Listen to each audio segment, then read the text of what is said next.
football. Teams have just warmed up. They've gone back into the locker rooms. Magnolia has brought a fantastic band with them. From what I hear, it's about 130 members strong, and we got to hear them warm up a little bit ago, so can't wait to hear them again. Lots of great news around the school outside of football this week.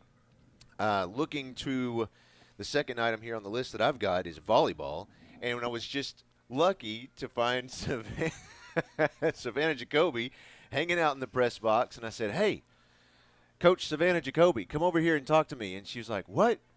On the spur in the moment? What? But I'm here and I'm ready. Yeah. So I figured this way you wouldn't worry about it or dread it so much. There we go.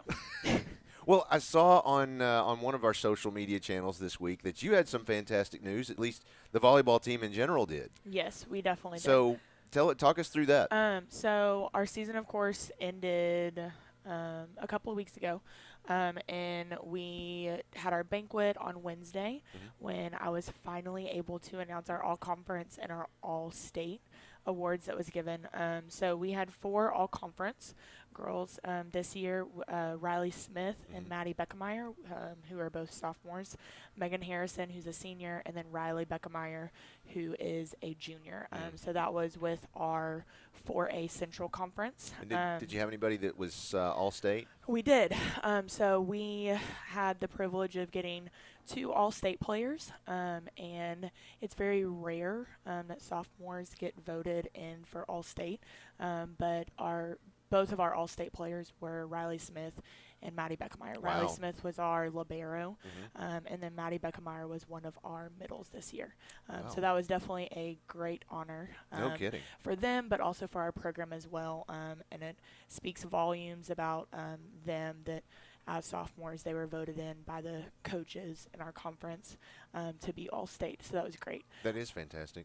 And then the final honor that the award that we were given, the All-State Tournament team, Riley Beckemeyer, who's a junior, she was a junior outside for us this year. She got named to the state tournament team, which of course is a great honor as well. So we were really excited. Is.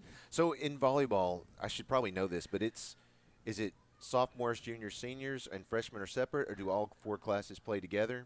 So for senior high, for varsity level, it's 10 through 12. Okay. Occasionally you have freshmen that get moved up. Last year we had a couple of freshmen that got moved up. This year we didn't. We were just solely 10 through 12th graders, and we had a lot. We had 9 10th graders, 7 juniors, and then we had 6 seniors that we graduated. Wow. So Yes. how many freshmen do you see coming up next year? So we have 9 on the freshman team. So we're really pretty solid number-wise in all of our grade levels, which is a wonderful thing. No kidding. So Well, it's a fantastic end of the year, and congratulations on that. thank you very much. Looking forward to next season already, I'm sure. I am, for sure. All right. Well, thanks so much for joining me there Not at the a problem. spur of the moment. Not a problem at all. Anytime. Thank All right. you. All right, Coach Jacoby, thanks so much. And we look forward to seeing more about the volleyball program, and what a great job she's doing there. I know that I kicked Holt out so that we could grab his microphone. He's going to join us here once again. I know that this week, of course, is the very first week of the playoffs of 2019. Where there's several games in the state that we're watching tonight. Specifically, other than this one, you've got Pulaski Academy versus Magnolia tonight. And, of course, PA is ranked number 2 in the Central Division. Magnolia is number 3 in the South. But the other game that we've got our eye on is the one at the very top of the bracket, Harrison versus Batesville. Harrison was ranked number 1 in the West and Batesville number 4 in the East. Now, Batesville has traditionally had a very strong program. The Pioneers have been here a few times. They've been in the state playoffs and the state championship game several times. So I expect that they're not going to lay down for Harrison. Nope. But you can't forget the fact that Harrison is undefeated this year. And their last loss was to right here about a year ago at this time to the Bruins. Right. And before then they were undefeated. So they've had one loss in the past 2 years that that we've seen, and of course we saw it right here. But as you mentioned, PA is going to be is the number 2 seed. Right. So they would be traveling up to North Arkansas if both teams were to win tonight. So hey, there's gravy. So All right. Welcome aboard, sir. Got Will Graves out here. He's got his Arctic gloves and hopefully he's got some thermals on under there, but it's going to be cold out there on the sideline. So, go ahead. Brooks and I were talking about it. We did a little digging, and the last time that PA and Magnolia played was right here, September of 2009, and the Panthers actually came away with the win that year over the Bruins. So I don't know if you want to call it a revenge match, but it definitely is. They have an L sitting out there, and it's been sitting there for a decade now. So I don't know. Bruins are wanting to rectify that tonight. Yeah, no kidding. I'm sure they are. Well, there's other games that we're looking at. You've got Valley View versus Morrilton, Arkansas High School, which is Texarkana, versus Maumelle. You've got Lakeside, who is hosting Whitehall tonight. Forest City versus Alma. Little Rock Christian is hosting Camden Fairview. And lastly, you have Valonia and Wynn. So that's the entire 5A bracket right there. And no matter where you are in the state tonight, it is very cold. It's not as cold as last week, but it's still pretty chilly, 42 degrees, and it's dropping. I think tonight's low is around 28. While we're talking about it, I've got Todd Jacobian on. He's on line 4. Go ahead and punch that up. Hey, Todd, tell us about the weather forecast tonight.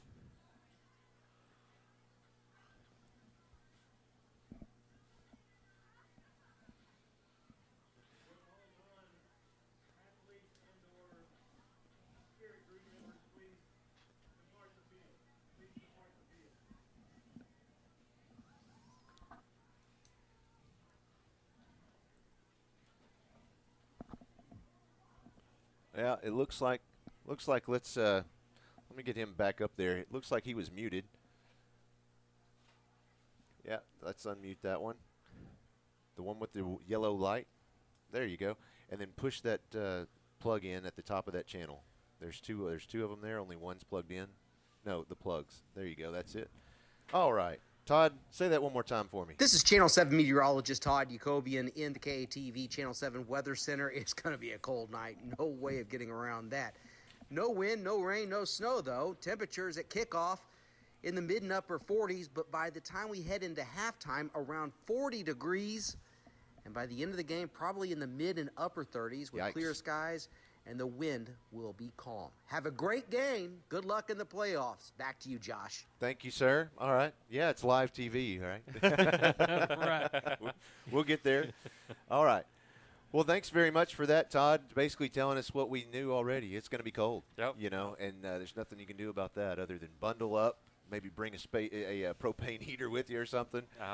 They have some pretty sizable heaters down there on the sidelines. Yeah, Hug and Hall provided those, and I think those are propane heaters down on the sidelines. Had those down there last week, and they're like a jet engine. It's what it looks like. It really is. It looks like it. It feels like it too, because it just blows out that heat. It's like kerosene burning or something like that. It just blows out that air. It's pretty good stuff. Let's see. Now, go ahead. Looking at this, the opponent tonight is very similar to what we were expecting to see. Test. From Whitehall. Excuse you, sir. Yeah, I think that was the referee. We'll just let him get by with that one. Anyway, so we were expecting to see from Whitehall, a lot of running, keeping it on the ground, trying to run the clock out, and try to keep it close. But of course, the Bruins came right off, just out of the gate with. I think they scored 28 points in 4 minutes is what I heard. Wow. What I remember, two onside kick recoveries, and of course the kickoff return for the touchdown. Yes, sir, it is working. Might we just mute him for a while. There you go. Thanks. Yeah. The referee really wants to make sure his microphone's working. Yep. So we had the two kickoff returns by. Joe Hyman, which of course just added to it, but I expect to see the same tonight. Though I expect to see Magnolia try to keep it on the ground. They run what's called a flex bone, popular formation in high school, not so much in college or the pros. You might see it with some of the military academies, right? Army and Navy sometimes might run it. Yep. But yeah, they definitely keep it on the ground. Their quarterback Braylon Beasley, or at least the guy that's going to be taking the snaps, he's going to be running with it. He has only thrown the ball 62 times this year, and only has 492 yards passing. So that kind of tells you they're not much of a passing team at all. One thing I want to add in here that he's no relationship to me. No, not related to Brooks. Okay. Well, and that's going to get real confusing on our part because I saw that too. Braden Bratcher and Braylon Beasley. And have you looked at number 62 on their roster? That's Josh Carroll. Oh no.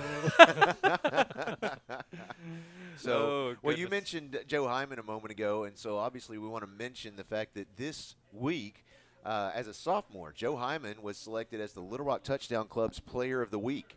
And so that's exciting for him. Very deserved honor. Very deserving. During this season, he's scored 15 touchdowns and has over 900 yards rushing with 270 yards returning and 500 receiving yards. Of course, he had about 200 of those last week. Yeah, yeah. Seems like.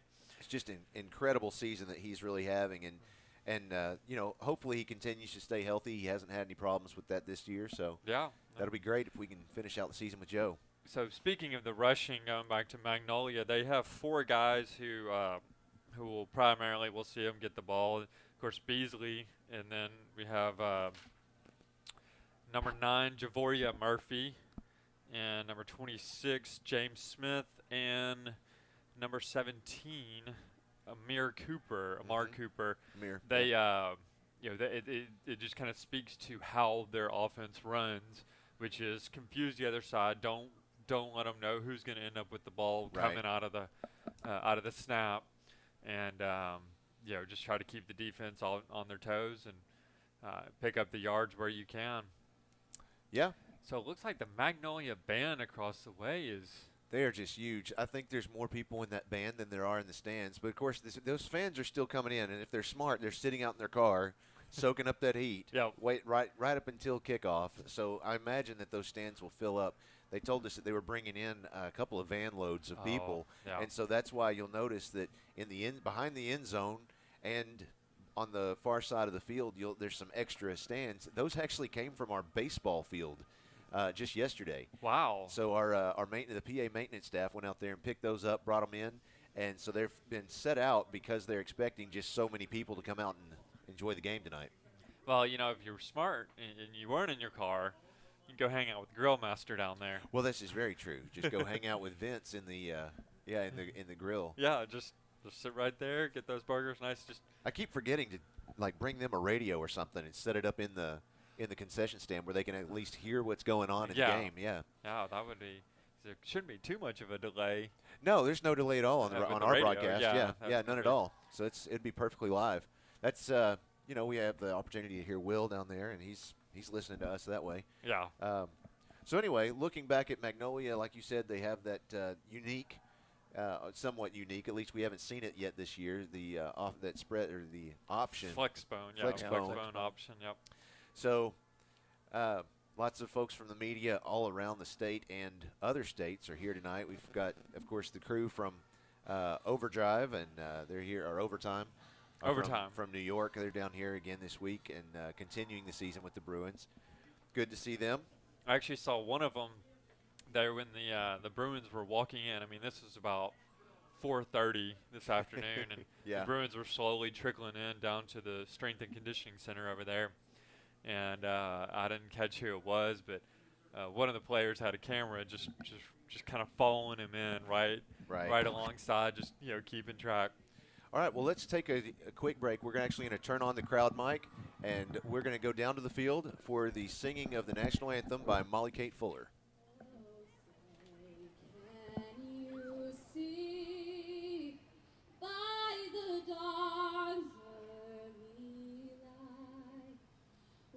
So proudly we hailed at the twilight's last gleaming, whose broad stripes and bright stars through the perilous fight o'er the ramparts we watched were so gallantly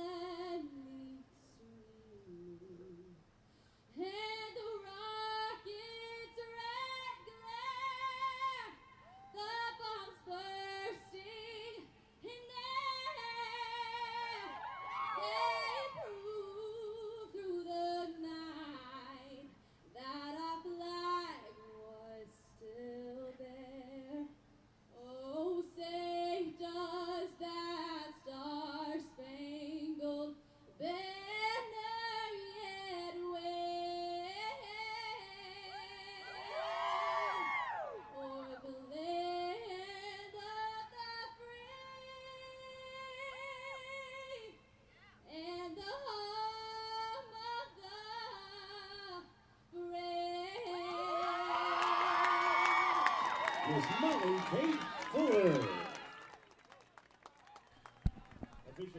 Fantastic job by Molly Kate Fuller. So we've had the national anthem, both of the alma maters. We're showing about 2 minutes until kickoff. Well, before we continue any further, I want to make sure that we recognize and thank our pregame show sponsors. That's the Applied Research Center of Arkansas. You'll find them just down the street from Pulaski Academy, right there on Rodney Parham. When you visit the Applied Research Center of Arkansas, you're going to receive the highest quality diagnosis and treatment. Their skilled staff and doctors specialize in treating acute illnesses that set in rapidly or are severe in nature. You can get accurate and prompt lab work done on site to ensure that you get the most appropriate treatment. You and your family can get professional medical attention at highly affordable rates without having to wait for an appointment. Their advanced nurse practitioners can care for a variety of illnesses as well as provide school or work physicals, TB skin testing, and flu vaccines. Be sure and visit their website for a full list of clinical trials that they have ongoing. Visit the Applied Research Center of Arkansas online at arcarkansas.com. All right, getting ready. Let's see, the team's getting ready to take the field. They've got a big banner up. It says, "Dear Joe B. Hatcher Stadium, thanks for the memories." I think it said signed seniors. Yep. Oh, that's pretty cool. That is. Oh, and they're going to get a picture of all the, well, not all of them, but. Oh, that's the senior moms, I'm guessing. Oh. Yeah, I think that's right. I can't. That's cute. Let's see if I can. Got the coin toss going on out there. Well. Yes, it is. I had to think about that.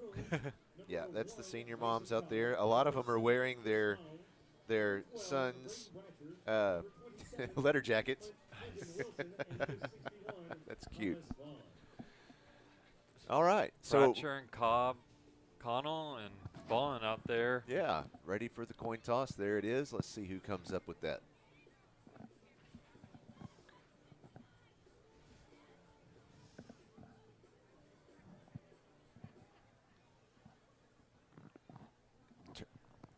Magnolia have won the toss, elected to receive the football to start the game. Men, let's shake hands and get ready to play football. All right, very good. So Magnolia wants the ball first. They're not going to make the same mistake that At least they're going to try not to. Whitehall make made the same last mistake. week, right? Yeah. Yeah. Oh, that's right, because Joe did return it. Right, the right at the initial, very beginning of the then game. The Bruins recovered the onside kick. I had it in my head that it was onside kick recovery, but no, that wouldn't make sense at Right. all. Well, guys, we can say this. It's all for the marbles now. Yep. Can't hold anything back tonight. Nope. Of course, not that Coach Kelly really ever does. No, he doesn't. Here come the Bruins. Let's see. Looks like we've got a few thousand here. Not quite 5,000. Well, and I guess the Magnolia band's just going to stay over there. Oh, yeah, I would imagine they would. Yeah, they don't. that's not unusual. Wasn't sure if they were going to try to move them over to those bleachers and then. We want to make sure that we acknowledge our officials tonight. The referee is Tommy Kraft. The umpire, Dan Robbins. The head linesman is Jake Davison. The line judge is Justin Brewer. And the back judge is Sparky Hamilton, courtesy of the Arkansas Activities Association and the Arkansas Officials Association. I don't suppose we're going to get to see the Magnolia band or the either band out there at halftime tonight. I don't know. You know, that normally I hear from Mr. Martins, Lane Martins, about midweek whether or not he's heard from the other team or the other band to find out whether or not they want to perform at halftime. He typically gives them that option, but I'm not sure. We just have to wait and see.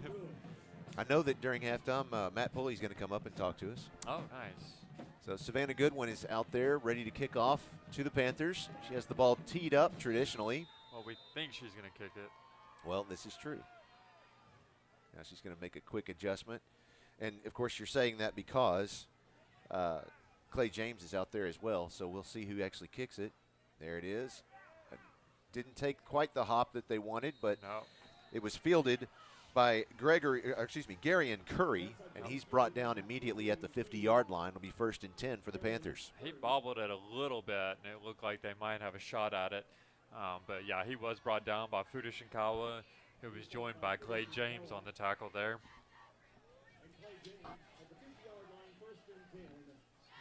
You didn't need that bracket, did you? Oh, no. Okay, No, I was just I'm trying to clear the table here. Yep. So it looks like Braylon Beasley, who did take a really hard hit late in the game, or early in the game last week, he was questionable during the week, but he is starting for the Panthers. He was taken to the turf and kind of rung his bell, so he was out for the rest of the game last week. He has Sean Bell in the tailback, man in motion. There's the snap. He's going to keep it, and he makes his way up to about the 46-yard line before being stopped by Fudashinkawa. Oh, and that was a dangerous carry on his part. He And was Chris Connell. running it up the middle and had it one-handed off to his side. He actually has given up quite a few fumbles this year. He's fumbled it 12 times, and 11 of those have been lost. Wow. That's going to be costly if they can't control that in this game. Yep. Bruins shift a little bit on the defense, causing him to look back at the sidelines. 10 seconds on the play clock. He's changing it up a little bit. Here comes Beasley under center. There's the snap. Handoff immediately goes to Sean Bell, and he's across the 30, across the 20, and he's going to be wrapped up by Trent Sawyer, finally brought down around the 10-yard line. That's going to be a first down for the Panthers. Their cheering section across the way, their fans are certainly into this game so far with good reason.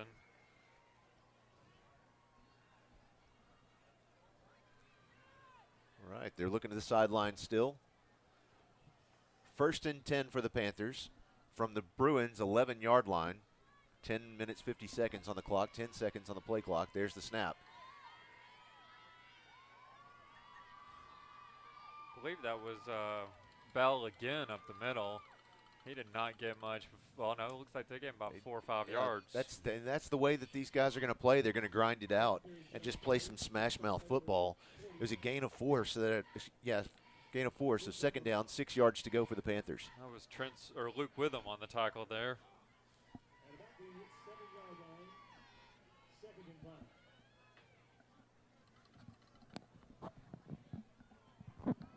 Beasley under center, man in motion.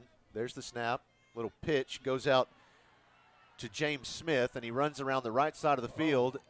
It Took looks out like a tuba. Yeah, he definitely took out a tuba. Oh. I hope everybody's okay over there. Yeah, that's not sure. Large metal objects is a good thing to have right on the sidelines. That's not how you want to ring someone's bell. Oh. I mean, I've got some pretty good jokes, not to toot my own horn. It's too early. Too early. No, it's never too early. Don't say that. It's football 30. Let's do it. Here's 3rd down and inches for the Panthers. They're knocking on the door from the Bruins' 2-yard line. 15 seconds on the play clock. Beasley under center. He's got one receiver on either end. There's the snap. Beasley keeps it himself and tries to push it through, and there's lots of pushing, but I don't think they made it. It looks like the referee was calling it. Now, the thing is he only had inches to get that first down, which he probably has. He did. So Yeah, they just signaled it. they got a fresh set of downs now, which is really all they wanted to do. Well, not all, but, that was the backup in case he didn't get in the end zone. Right. But, I mean, they only went inches, and now they only have inches. It's 1 yard, or less than 1 yard, 1st and goal.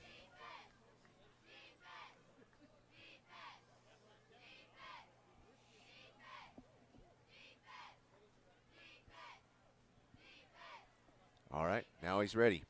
10 seconds on the play clock. There's the snap. Handoff. It looks like he got in there. Let's see.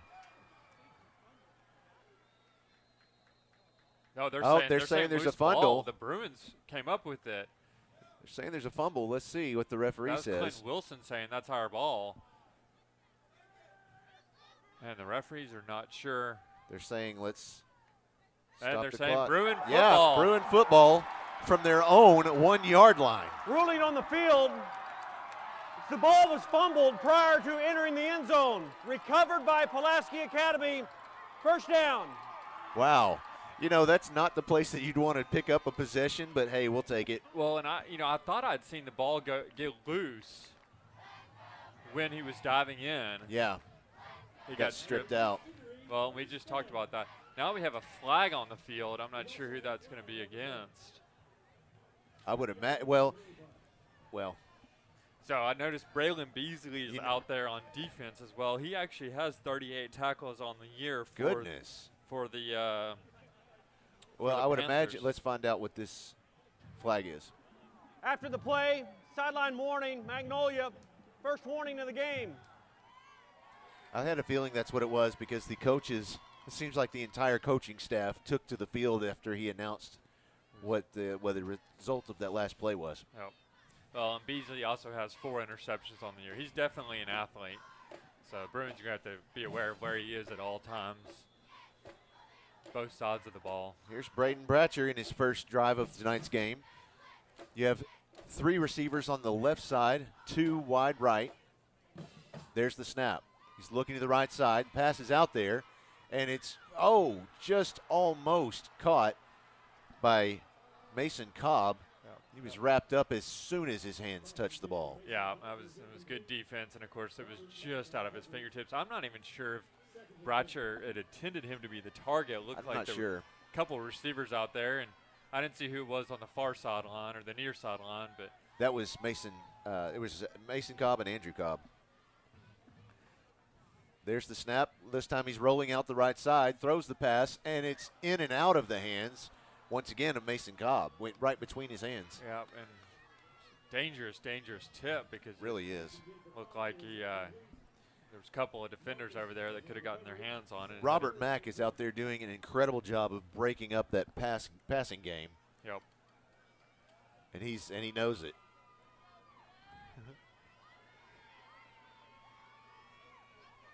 So 3rd down and 10 here. Bruins just looking to get out of the danger zone. Bratcher letting everybody know what's the play. He has 3 receivers left, 2 right again. There's the snap, looking straight downfield. Lots of options, a little bit of pressure. There's the pass. It's going deep. Oh, does he hold on to it? Come down. He with certainly does. Andrew Cobb. Andrew Cobb bringing it in. Wow. With incredible focus there. I mean, that was the He dictionary went up for that definition. ball, and I wasn't sure that the trick at that point is hitting the ground from that jump Oh, yeah. and hanging on to it, and he certainly did. Well, and that was Marcus Harper on the defense, and he did the thing that you need to do. If you don't know where the ball is, just try to hit the other guy as soon as he gets it. Right.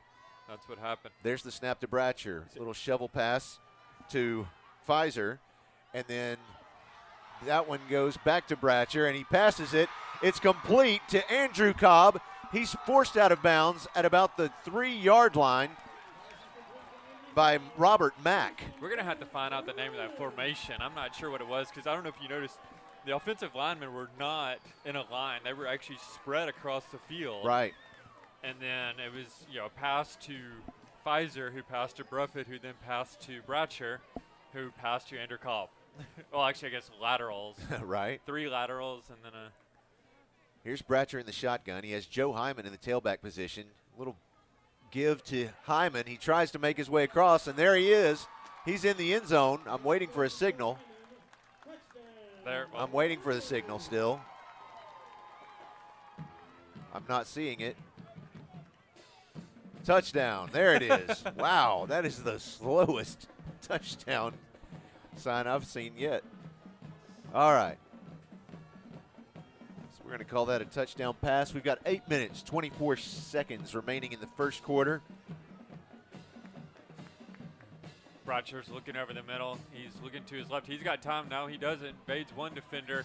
He throws it up in the air. Oh. It is in and out of the hands of about 3 different people and then hits Right. the ground.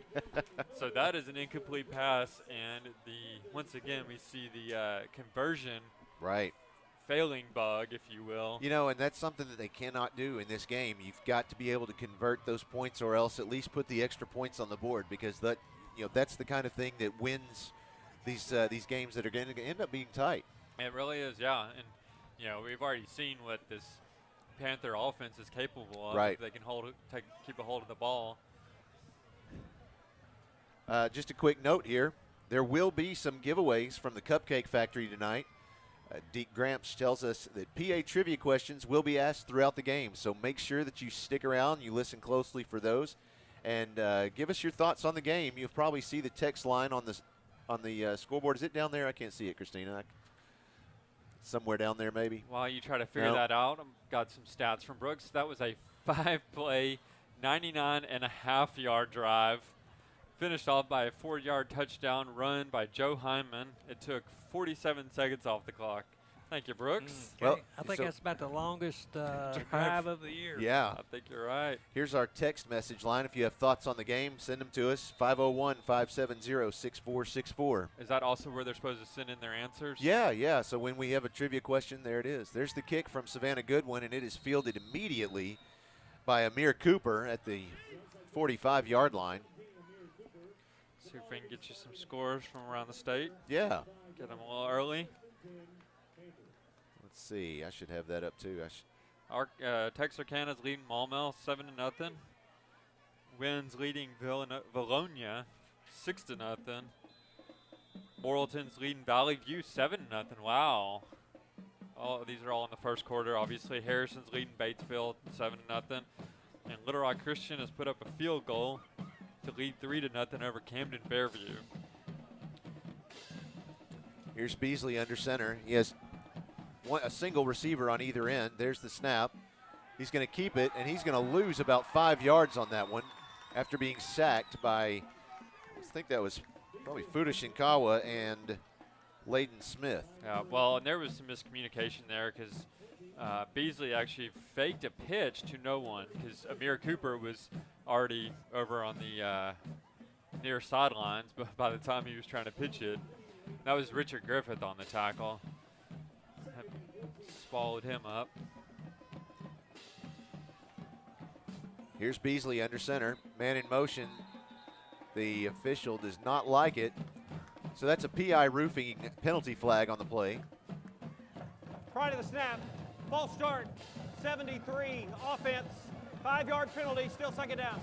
You mentioned Cupcake Factory earlier. Yeah. We had a delicious lunch there today. Certainly did. It's always delicious. Oh, that burger. Got to see my brother Will. Yep. He's good to see him. I hadn't seen him in a while. Once again, single receiver on either end. Probably won't get used. Under center, here's Beasley. There's the snap. He's going to scroll back. He will pass this time. Going deep, but he went about 5 yards too deep to hit Khalil Collins.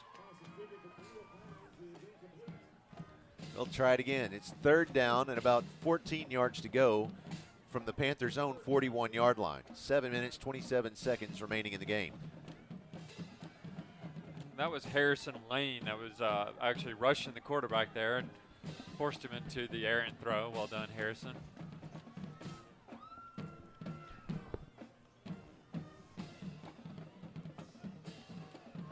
So the Panthers looking around, making sure everyone's got the play right. 5 seconds left on the play clock. Beasley's under center, waiting for the snap. There it is. Got a man in motion. The give is to, we got a loose ball on the field, and that is number 52 for the Bruins that came up with it. Wilson Miller. Once again, the fumble bug has struck the Panthers, and the Bruins are going to get the ball at the 35-yard line. 7 minutes, 22 seconds left in the first quarter here. Looks like that fumble was by Sean Bell. I think there might have been a Sorry, that was bothering me that the crowd was only on one ear. And so I knew what I did earlier, so I had to fix that. It's a bit of miscommunication or failed transfer, if you will. So there's a snap. Bratcher gives it to Hyman. He's up the middle. He's at the 25. He's trying to get to the corner. He's at the 21-yard line before he's finally brought down by a couple of Panthers. We have a flag right at the spotted the tackle. I'm not sure. I think there was some extracurricular activity there. Well, and the referees are going to be looking for that pretty closely. That was Sean Bell on the tackle, probably looking to redeem himself. Might have been a frustration late hit. I'm not sure if it was on the Bruins or the Panthers. We'll see what they have to say. Well, they've already figured it out. They're trying to decide where they're going to eat tonight. I think they were discussing Taco Bell. Here's the white hat. After the play, personal foul, number 25, defense. The penalty is half the distance to the goal. Result of the play, first down. Wow. That was DeMarco Walker. That's a pretty big penalty.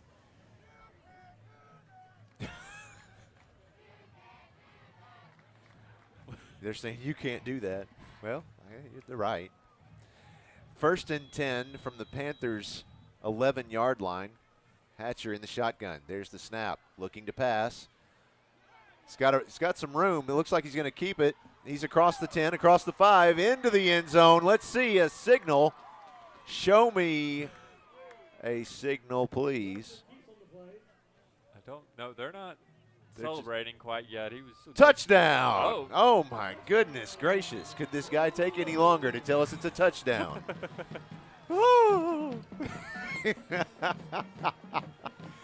I'm sitting over here like, biting my fingernails off. Yeah, it's did he or didn't he? Yeah. Well, all right.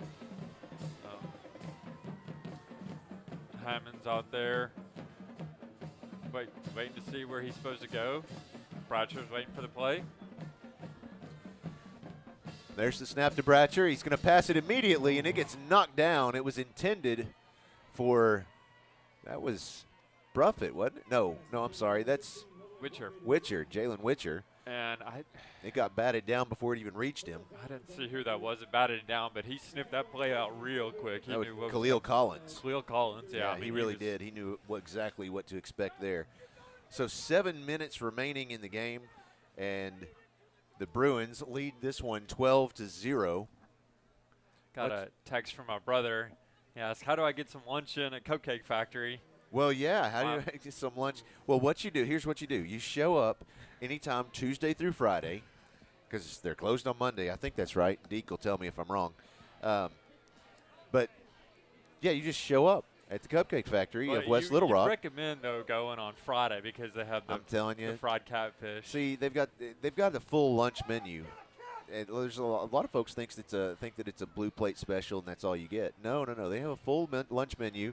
And then you can still order off of that lunch menu during on Fridays, but they also have the fried catfish and Deke's smoked ribs. They sit out there and smoke for like 24 hours or something. It's insane. They are really good. Is that Bratcher? It is. Bratcher Holy cow. Bratcher just kicked the ball. What?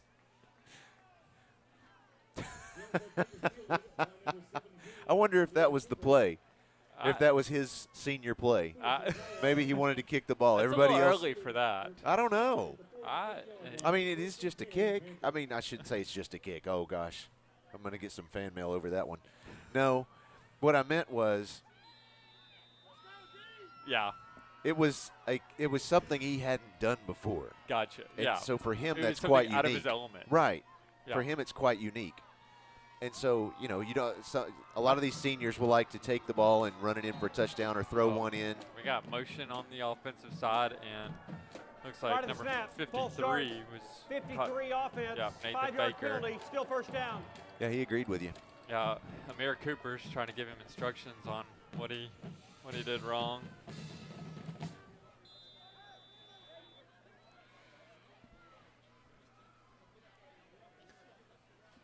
.6:58 on the clock. Beasley under center. There's the snap. Little shovel pass complete to James Smith. He runs around the right side of the field and is forced down at the 46-yard line. Handoff goes to James Smith around the end. That was Chris Connell on the tackle there for the Bruins. The Bruin 46-yard line. 2nd and 4.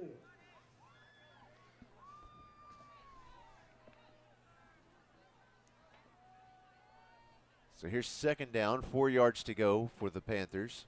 Still waiting for the play. Looking to the sidelines. They've got their colored cards over there. There's the snap. Handoff immediately goes to Javoria Murphy. And he is loose. Oh, wait, that ball is. That was a fake. He kept it. And he's in the end zone for a touchdown. That was Beasley, who just went about 42 yards for that touchdown for the Panthers.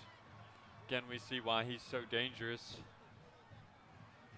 The Panthers. Everybody had their eyes on Murphy. And right. So, let's see, who is that? That is J. Todd Baker. There it is, up in the air, and it is good. So 12-7 with 6 minutes and 3 seconds left in the first quarter. Got an interesting score for y'all here. Okay. Morrilton is leading Valley View 14-0. Interesting. Yes. First quarter. Of course, Valley View is the favorite because they are number 1 in the East. Morrilton is number 4 in the West. Yep. And you said it's what? It's 14-0. Wow. And then Wynn and Bologna are tied at 6 right now. Also in the first quarter. Right. Any score on the Little Rock Christian and Camden Fairview? Yes, they are leading 10-0. Little Rock Christian is, the Warriors are. Okay. Leading Camden Fairview, and then Harrison is leading Batesville 14-7. We don't have scores for the Whitehall, Lakeside, or Alma, Forest City games. Alma. Oh, careful now. Alma. We learned that lesson last year. Oh, that's right. Oh. No, that's the Airedales. Probably one of the coolest mascots I've ever heard of. Oh. There's the nice high end-over-end kick. That one is received by Joe Hyman. They better watch out. Highlights from last week. They better watch out. He's at the 40, the 35, the 30, the 25, the 20, the 15, the 10, the 5. Touchdown, Joe Hyman. Just like that. That's how you do it. That is absurd. Wow. Like, that is absolutely absurd. Like, 3 kickoff returns. And I just can't believe they even kicked it to him. Right. Why would you do that? 3 Don't do that. last week. Don't do that. Goodness gracious! You know, one thing I went back and watched some of the highlights from last week, and one of the things that caught my attention was on both of Joe Hyman's kickoff returns. One of the lead blockers, one of the guys who picked up big blocks, was actually Caleb Nichols. Right. And it's like, you know, Caleb, when he realizes he's not getting that ball, I mean, he immediately takes off and tries to get in front of Joe and pick up a man. That time he didn't do it. I think he was actually looking to see if Joe wanted to do a little pitch, a little toss play like we've seen. Oh, and here comes. Speaking of Joe Hyman out to fill in the slot. Now he has 3 receivers on the. Nope. Got a delay of game on the. Prior to the try, delay a game, offense, 5-yard penalty. Replay the try. Huh. So 7-yard 2-point conversion attempt coming up for the Bruins as they lead 18-7 here. Looks like they're going to go with the same formation that they had. So he's Bratcher again in the shotgun. He has 3 receivers on the left side, 2 to the right. Still looking back at the play clock. 13 seconds. 10. There's the snap. Looking to the left side, down the center. Oh, in and out of the hands. That was Cooper White. Cooper White. Yeah, well, and we saw Joe hustling out there after the kickoff return. He's probably thinking, Coach, why are you putting me back in there? I'm exhausted. Right. I just ran all the way down the field.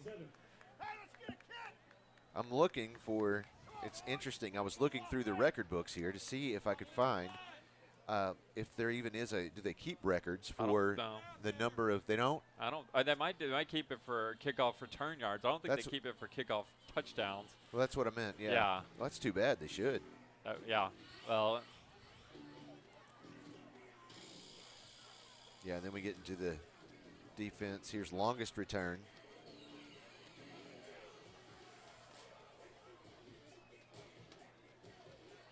Kickoff return average. Punt return touchdowns. There it is. Oh, it is? There's only one that's ever been reported. That's punt return. We were talking about kickoff. Oh, you're right. Kickoff return. There's kickoff touchdowns. And, again, there's only one reported. For 4 by Holden Barnes in Cabot 2015. 4 in one game. Oh, that is one game. Thank you. Thanks for pointing that out. Okay. Oh, goodness. They don't have one for the season. Yeah. At least nobody's reported Everyone's it. probably seen that and just said, not worth it. Right. So here's Savannah Goodwin. There's the kick. Nice Takes little the bounce. Oh! Oh! And it's up, and it's a wow. Beasley comes up with Beasley it. himself, wow, jumped high in the air. Looks like he was watching some film before tonight's game. Yeah. Yeah, he looks like he's just going to try to do it all tonight. Goodness gracious. Number 5, Braylon Beasley. Looks like he paid for it a little bit, though. Yeah, he shook up. He took a look. How about this one for you? Down there in the crowd tonight is former defensive coordinator for the Bruins, Todd Wood. He is loving what he is seeing. Good to have you on the air, Todd. Listening, rather. Yeah, he's down there. All right, we've got our first Cupcake Factory trivia question for you. We'll give it to you right after this play. Beasley's looking at the sideline for the play. And pretty much in their standard flex bone formation, single receiver on either side. There's the snap. Well, pitch goes out to number 26. That's DeMarco Walker. Runs around the right side of the field. He's across the 40. And he's making his way up to the 35 where he gets dropped by several of the Bruins. He picks up the first down in doing so. And we've seen him in motion. That was actually, was that Walker or James Smith? That was James Smith. Ah. Yeah, we've seen him in motion about every play tonight. Certainly have. One way or another. Fuda Shinkawa was out there on the stop.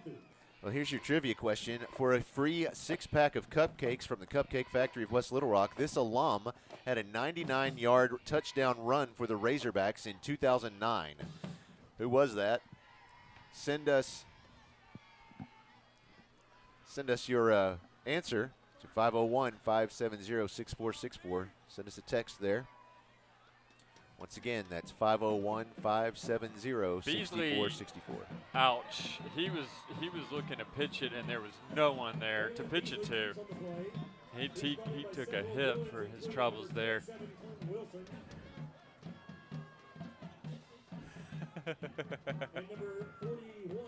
Wilson Miller was there on the sack.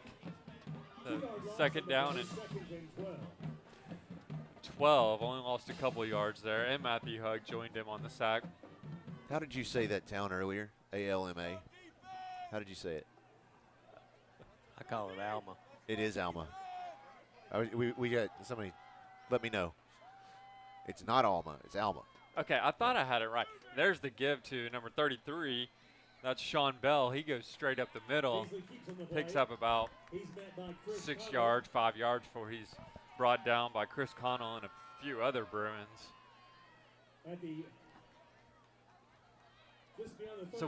So it's Alma. It is Alma. Okay. That's right. See? Okay. And Cooper White was in on there. Cooper White. I guess he is out there. Yeah. Sure that wasn't Richard Griffith. I think it might have been. Unless Cooper White grew about 4 inches. Yeah. There's the snap. Beasley pitches it out to the right to Smith. Smith is trying to find the first down. We'll see if they give it to him.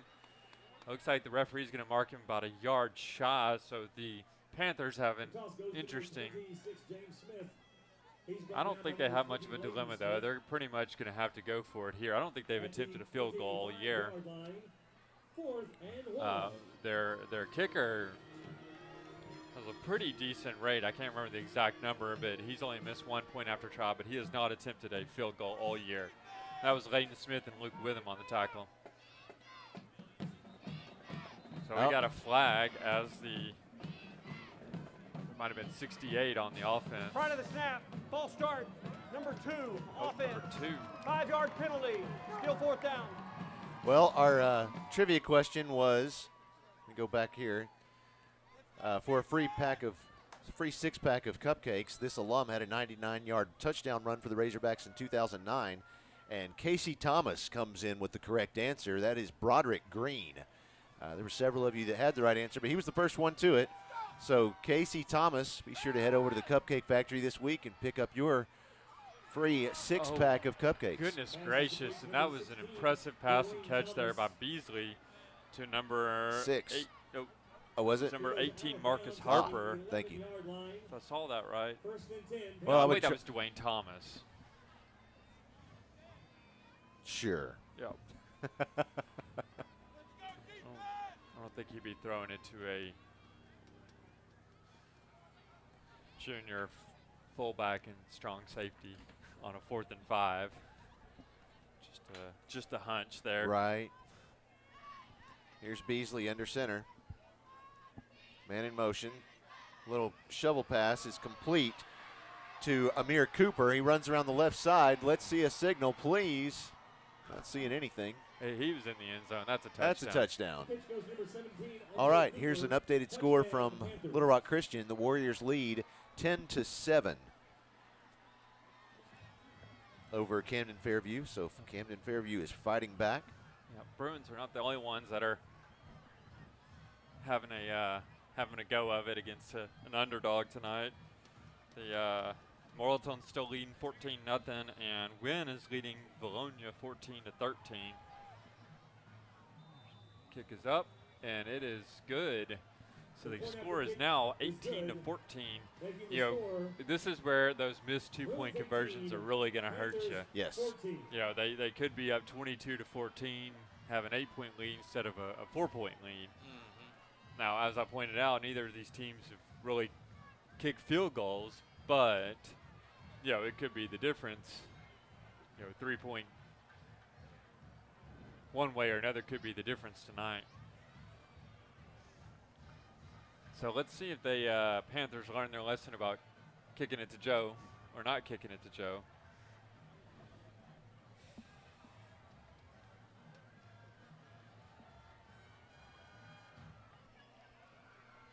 We shall see.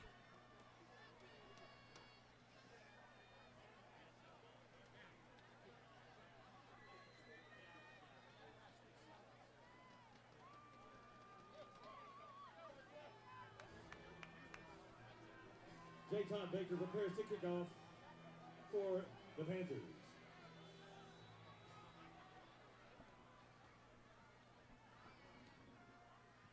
J-Todd Baker with the kick. It's And an it is onside kick, and it's Cooper recovered by Cooper White at the 50-yard line. He just about gave that ball up. He did a good job of just falling down on it, controlling it. So, of course, that's you know, it's a bit of a rock and a hard place for the for the Panthers. You know, do they kick a deep one and risk Joe Hyman getting it, or do they do an onside kick and then risk the Bruins starting off with the ball at the 50-yard line? Right. So, see Caleb Nichols come off, and Rogers out there.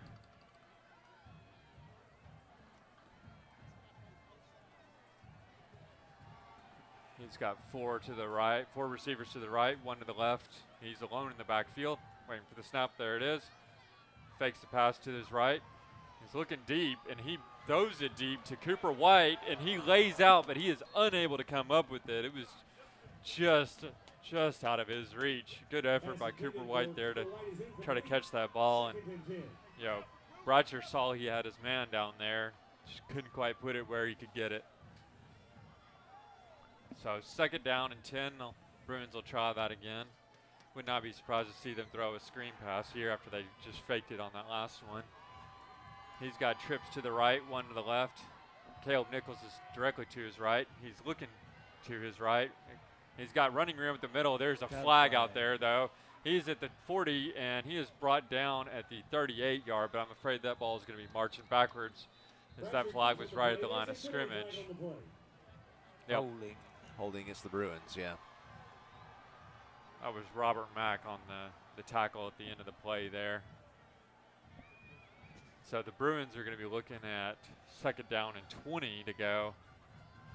2 minutes, 15 seconds on the Holding 61, offense, 10-yard penalty, still 2nd down. It's 2 minutes, 15 seconds remaining in the first quarter. Bruins lead 18-14. It's first time I've noticed somebody up there in the science lab watching the game. The warm. They certainly are. That's the way to do it. There's the snap. Bratcher's rolling out the right side. Still rolling out, trying to find a mark. There's somebody down there. Oh! That was number 2. That was Andrew Cobb that was trying to catch it, but it was broken up by number 2, Khalil Collins. Yeah. Seen a bit of him tonight. 3rd and 13. So it's going to be 3rd and 23 for the Bruins here.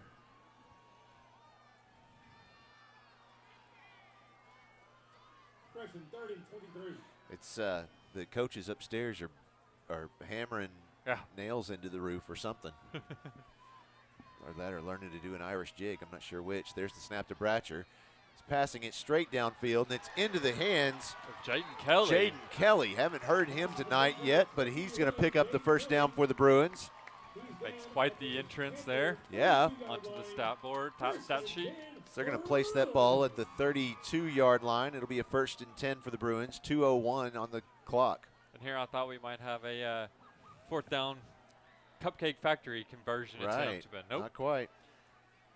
So Bratcher's in the shotgun. He's got Nichols to his left. He's giving some marching orders to Nichols. There's a snap. Fakes the give to Nichols. Passes to the left to Kelly, who's got running room. He's got blockers. He is at the, looks like we'll call it the 24-yard line before he's brought down, a gain of about 8. He was stopped that time by number 4, Robert Mack. He's brought down by Robert Mack at the 24-yard line. So that's an 8-yard gain. 2nd down, 2 yards to go for the Bruins. This time Bratcher again in the shotgun, but he has 3 receivers on the right side, 1 to the left, and he has Nichols in the tailback position. There's the pass. It's complete to Cobb, and he's in the end zone for a touchdown, Bruins. Andrew Cobb. Andrew Cobb, yes, sir. Yeah, he caught that ball at about the 10-yard line and was able to shrug off a tackler and had enough room between him and the other defenders getting the end zone before they could get to him.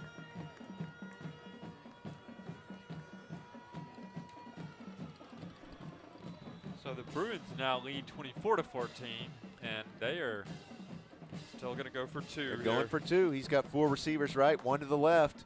He's throwing to the right side, and it's complete to Andrew Cobb. That 2-point conversion is good. So now the score is 26-14. Bruins leading. Minute and 21 seconds left in the first quarter. Definitely an exciting one here tonight. Certainly is. Well, let's mention our game presenter tonight. That is Arkansas Family Dental is sponsoring tonight's game. And at Arkansas Family Dental, they provide gentle sedation dentistry and offer a wide variety of services, including orthodontics, cosmetic dentistry, Botox, derma fillers, and will soon be offering sleep apnea treatment. Come see us today. We treat our patients like family. ArkansasFamilyDental.com. Well, Harrison is attempting to run away with the game up north over Batesville. They're leading 28-7. Morrilton still leading Valley View 14-7. And Little Rock Christian is leading Camden Fairview still. That score is the same at 13-7. See if we can get the scores from Whitehall, Lakeside, and Alma and Forest City. Thank you, Brooks.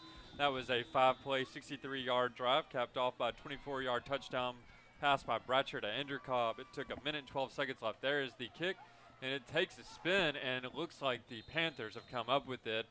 It did go in and out of the hands of, let's see, number 7.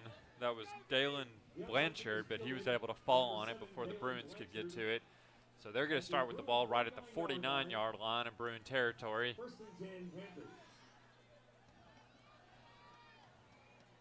Bruin defense needs a big stop here if they want to try to put some breathing room between them and the Panthers.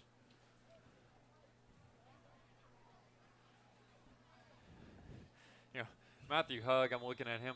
He's the only one out there for the Bruins who has short sleeves on. It's like, Matthew, what are you doing there? Right.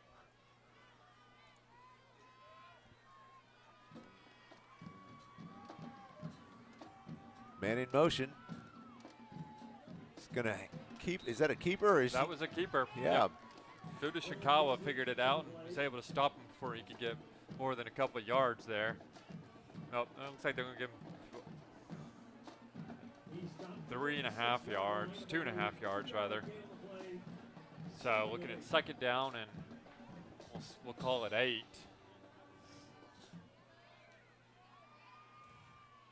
Beasley's looking to the sidelines, waiting to get his instructions. And he's going to step back up under center. He has a single receiver on either end. Man in motion. There's the snap. Pitch this time goes to Amir Cooper, and he is forced out of bounds by Fuda Shinkawa. That's about a 1-yard loss. That'll bring up third down, and let's say third down and 8 still. Yep. Fuda's had enough of this flex bone nonsense. He's just going to go water boy on him and go after whoever has the ball. Right. So.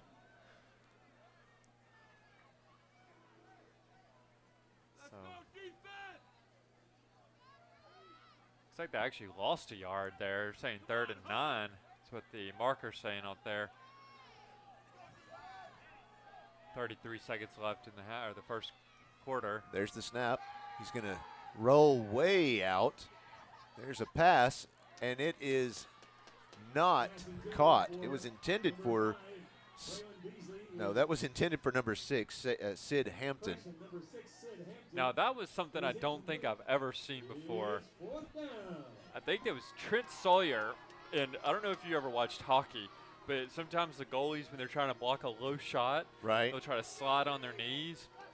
Well, that's what Trent Sawyer did to try to block that pass, was he basically just slid in front of it to make sure that the defender or the receiver couldn't get to the ball. So the Panthers are going for it on 4th, and they're still calling it 8 on the big board, but it looks like 9 to me. Right. There's the snap. Beasley stepping back to pass again. Too he is many. under a lot of pressure. There's a flag. Holding. There's the pass. It's incomplete. That's probably going to be a holding penalty. It looked like. Who was that? I didn't see who it was. And the official actually took off his hat and threw it down as well. So he has 2 separate penalties on this play. Wilson Miller looked like he was being held. I don't know what the other one's for, but.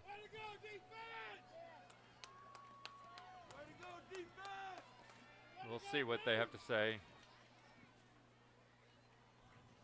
The offense is out there. Nope. Yeah, they are. So they're expecting to have the ball. All right. Prior to the pass, number 5 ran out of bounds, ending the run. Holding offense will be declined. Result of the play, turnover on downs, first down, Pulaski Academy. That is what the Bruins definitely needed to not. Right. You know, after a couple of big runs for touchdowns. Most certainly is. So 20 seconds remain in the first quarter. Bruins continue to lead 26-14. Now the Bruins take possession of the ball inside Panther territory. The ball is placed at the 45-yard line. Still not clear why the hat was thrown. Well, I guess he had 2 separate penalties, and they. Well, the first one was just that the quarterback went out of bounds. It wasn't really a penalty, anyways. Yeah. There's the snap. Little play action, looking to pass. It's going deep. He's got Braden Cash in the end zone. That's money, baby. Touchdown, Bruins. Cash money? That's cash money. Oh, goodness. Nicely done. I think that's going to get us a record here for the quickest drive of the year. Really? 7 seconds. So, wow.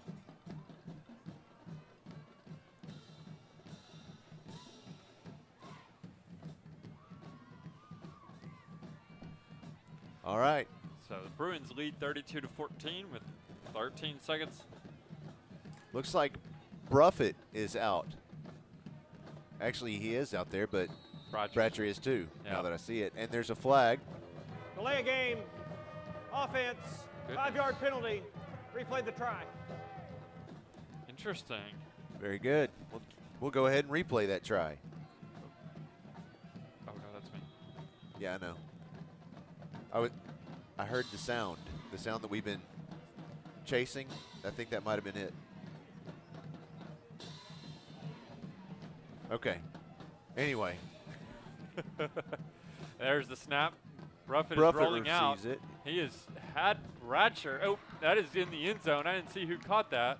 That is Cash. Cash again. You know, Bratcher was on the far sideline, or near the sideline, and he was kind of waving his hands like, remember the play, guy, remember the play. Right? Pass it to me. I'm over here. Yeah. That was me playing intramural football. I'm open, guys. I'm open. Yeah, Carol, you're always open. You can't catch the ball. I haven't heard from, speaking of Carol, we haven't heard from your my doppelganger out there. I know, right? Yep. He's number 62 on the Panthers team, Josh Carroll. So, what do you know? sophomore. Yeah, 6'3". He's already taller than me. Dang it. Everybody in my family's taller than me. I'm 6'2", dang it. I should be taller. I should be taller than people. Get around the family, and I'm like, we represent the Lollipop Guild. No. No. No. You got. I got hushed. I know. Somebody's bringing a hook in here. Here's Savannah Goodwin. Ball is teed up. It's going to take a nice high bounce. Oh, and it got touched. Let's see. Let's see. Yes! Bruins have it! Comes up with it. And there's a shoe or something that was left on the ground. Number 2 for the Panthers, Khalil Collins. He extremely frustrated with himself right now. He thought he was making the smart move to jump out there and grab the ball before it did anything dangerous, and it did not go the way he wanted to. No, it did not. Yeah, so you've got that was nice. The ball didn't go 10 yards, but of course one of the Panthers had touched the ball first, and they didn't bring it in and didn't control it. And so, of course, Mason Cobb was able to capitalize by jumping onto it and hanging on. So now the Bruins have it back. And what interesting formation do we have here? Looks like Bratcher's in the shotgun. He's got Woods to his left. He's going to be a lead blocker for Hyman, who's at the 27-yard line before he's brought, I'm sorry, the 33-yard line before he's brought down. Don't believe I've seen that formation this year. Zarius Woods was directly to the left of Bratcher, and then Hyman was behind him. And when Bratcher got the snap, Woods just took off looking for the nearest guy to throw his hands into, clear the path for Hyman to pick up that yardage. Well, let's see. I'm going to hit refresh here, but current score from Harrison right now, Goblins lead 28-7, and that is in the second quarter. So it looks like the winner of this game will be heading to Harrison if things keep going as they have so far. Elsewhere in the state, Little Rock Christian still leading Camden Fairview 13-7, and Morrilton is still holding on to their 7-point lead over Valley View at 14-7. Well, at last check, they were 14-0, so Valley View's fighting back. Yep, as is to be expected. From Have you heard about Maumelle? No, I can't get any scores for Maumelle, and let's see if I can see one. Yeah, there's somebody there. Oh yeah, I'm sorry, it's 14-6. 14-6. Texarkana's leading Maumelle. Yeah. And then, no, the scores we don't have for Whitehall and Lakeside, and then we've lost our scores for Alma and Forest City. So we'll see if we can get those to you, or if someone has them. Let's see. Well, Lakeside and Whitehall, no, I don't have a score. They do have a scorer that signed up for it, but nobody there, or at least no score there. Got any texts? Well, let's look and see. All right, so Bratcher's in the shotgun. He's got 2 to the right, 3 to the left. He is scrambling now, and he passes it to Woods, who is over the right side, and he is fighting his way forward. Picks up about 8-9 yards after the initial contact. Definitely picks up a first down before he's brought down at the 9-yard line. Bratcher was kind of flirting with passing the line of scrimmage before he let go of that ball. Got real lucky they didn't. He's flirting with disaster. Molly Hatchet. You a Hair Nation fan on X? Yeah, you know me.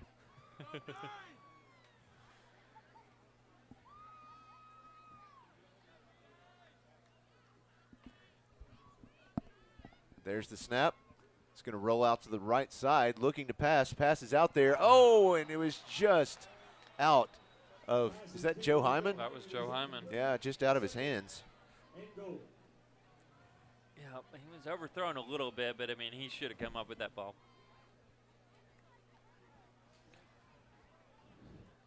Another situation where he's kind of flirting with the possible lateral there. How about this one? Little Rock Christian is now down, being led by Camden Fairview 14-13. There's the snap. The give is to Hyman. He's just going to run it straight up the middle into the end zone for a touchdown, Bruins. Nice. Joe said, enough of this fancy trying to pass it to me business. Give me the ball and let me go. So the Bruins lead 40-14 with 11 minutes and 38 seconds left here in the first half. Did you hear that? Nope. There's a fan out there. He said, hollering at Matthew. I'm guessing that's Matthew Hugg saying, I need a sack.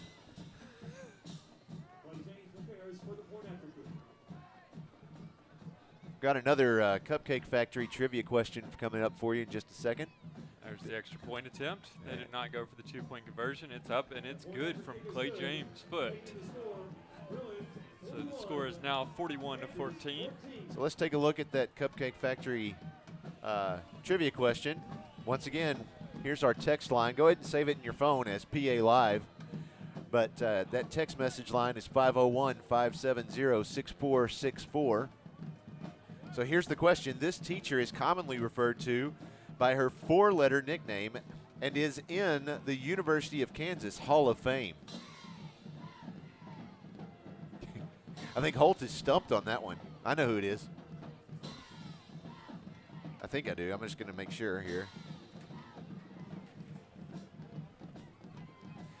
It's courtesy of Deke Grampsch and the rest of the folks, the fine folks out there at the Cupcake Factory of West Little Rock.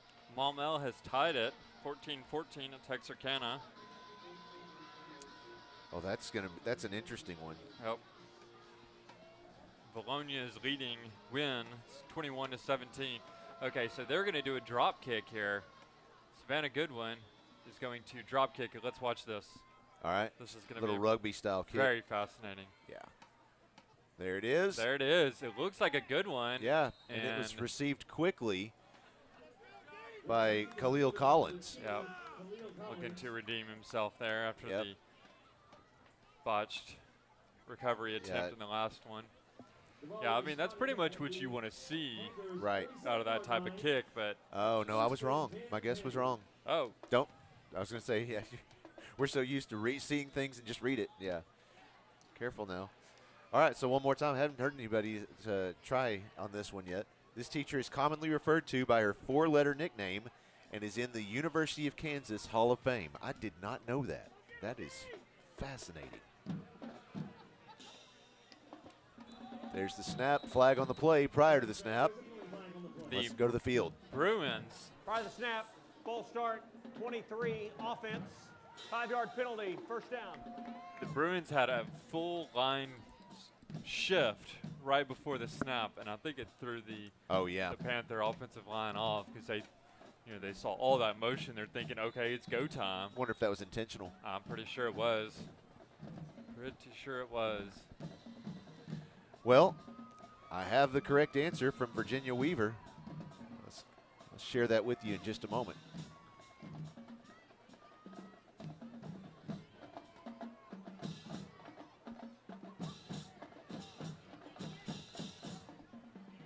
Wow, they are fighting for every inch in that play. And it looks like they only made it back up just barely past the original line of scrimmage. Richard Griffith comes up shaking his arm on that one. So we had several that guessed Miss Cass, which was what I guessed. But no, the answer correctly guessed by Virginia Weaver, Miss Fitz. That's I'm sorry, I got There's the snap. distracted there. Beasley pitches it to the left to Maurice Strickland, who's able to get to the first down marker. So the Panthers got a fresh set of downs, and they are officially in Bruin territory at the 43-yard line. Looking to close the gap a little bit as they're trailing by 27 points here. So, the answer is Miss Fitz or Mary Kay Fitzgerald in the University of Kansas Hall of Fame for swimming. That's both the 400 and 200-meter swim. I did not know that. There's the snap. The give is to some unfortunate Panther who stopped right at the line of scrimmage. He was stood up. Line of scrimmage. Murphy carries again on the play. He's brought down by number 27, Clinton Wilson. So the Panthers looking at second down and 10 with 10 minutes and 3 seconds and counting left on the first half. Let's go defense! Bruins leading here 41-14. The Panthers are getting dangerously close to the 0 mark. 4, 3, 2. There's a snap. He fakes the give. He pitches it to the left again to Strickland, who finds quite a bit of running room on that left side and was able to pick up the first down and then about 8 or 9 more yards. And the Panthers are once again getting close to the red zone. Carries the ball on the play. Now it looks like they're going to mark him out of bounds at the 32, maybe 33-yard line. Yeah, 32-yard line.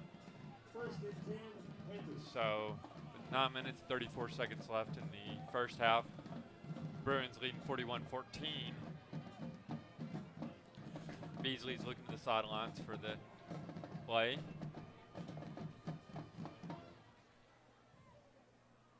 And man in motion. There's the snap. Looking to give it. He certainly got it off to, that's Cameron Warren. Made his way to the right side of the field at the 25-yard line. He picked up 2 yards. It'll be 2nd and 8. Heard from Joe Hyman's Uncle Kirk. He's watching from Dallas. He said, you gave them a 3-piece. Now give them a pepper and a Coke. That was Chris Connell, Layton Smith, and Harrison Lane all combined for that tackle there. 9 minutes on the clock. Bratcher has the play. 8 seconds on the play clock. Doesn't seem too concerned about it. 4 seconds. 3, 2, 1. There's the snap. Oh, and there's the ball. I lost it. That's to Maurice Strickland. He makes it to the far side of the field, just shy of the first down marker. It'll be 3rd down and probably 1 yard to go. He's kind of hobbling, trying to get back over to the sidelines. Harrison Lane on the tackle. It's Harrison Lane that stopped him. The ball is flying to the 19-yard line. So I had to double check with my wife, but Virginia Weaver might have probably had a little bit of help from her mom, Ginger Weaver, who is one of my son's teachers. She's a big fan. Say hello to the Weavers. Right. Hi, Miss Weaver. I want to say hello to Coach Isabel Thrash for diming me out earlier. Thanks for that. Oh, there's the snap. There's the give. It's straight up the middle. It's going to be good for the first down and about 3 or 4 yards on top. She, even though Christina wasn't sitting there with her headphones on, she made sure to tell Christina about my money remark when Cash got the first down or got the touchdown. That was Javoria Murphy on the first down. You know, I don't think about these things. Sometimes it just happens. Yeah. It just flows. That was Fuda Shikawa and Harrison Lane combined for the tackle. Wait, you didn't realize it was? I did, but it just happened. You know. It's like it just makes the magic. It's like Disney, right? Virginia Weaver says, "Hi, shorts." There's the snap, and the pitch is to number 23. That's Cameron Warren. He does not find much running room on the right side. They might give him a yard, if that. Nope, looks like nothing. So it's going to be 2nd down and 11. Actually lost a yard. 2nd down and 11 here. Let's go down to our sideline reporter, Will Graves. Will, tell us what you've seen from down there. But we ended up getting 34 points in the first quarter. We have 41 right now early in the second. The guys, I talked to Mason Cobb and a few of the other seniors. and they really just pictured this game as a regular season game. They didn't think it was a playoff game. They really were controlling their emotions, and they weren't letting the game get the best of them. So, guys, let's send back to you. Thank you, Will. There's the pitch to number 26. That's James Smith to the left side. He is going to be stopped after picking up about 4 or 5 yards. He was able to turn the corner, but he still couldn't get as many yards as he'd like to. James Smith carries on the play. That was Trent Sawyer on the stop. It's brought down by Trent Sawyer at the 9-yard line. Third and So it's going to be 5. 3rd down and 5 here. At this point, we just got to assume that the Panthers are going to be playing with 2 more downs. Right. 3rd and 4th down here. So counting clock, 6 minutes remaining. Bruins continue to lead 41-14 in the second quarter. And Beasley's going to keep that, and he is going to get stopped about 2 yards shy on the left side, 2 yards shy of the first down. Beasley keeps on the play. So big 4th down play coming up here. See Wilson Miller hustle out there. Places Kendall Pickett. That was Miles Marotti. Is that right? No, that was Clint Wilson and Fuda Shinkawa on the stop. The Bruin crowd getting loud here. They're treating it like a playoff game. They're not paying attention to what the players had to say. Right.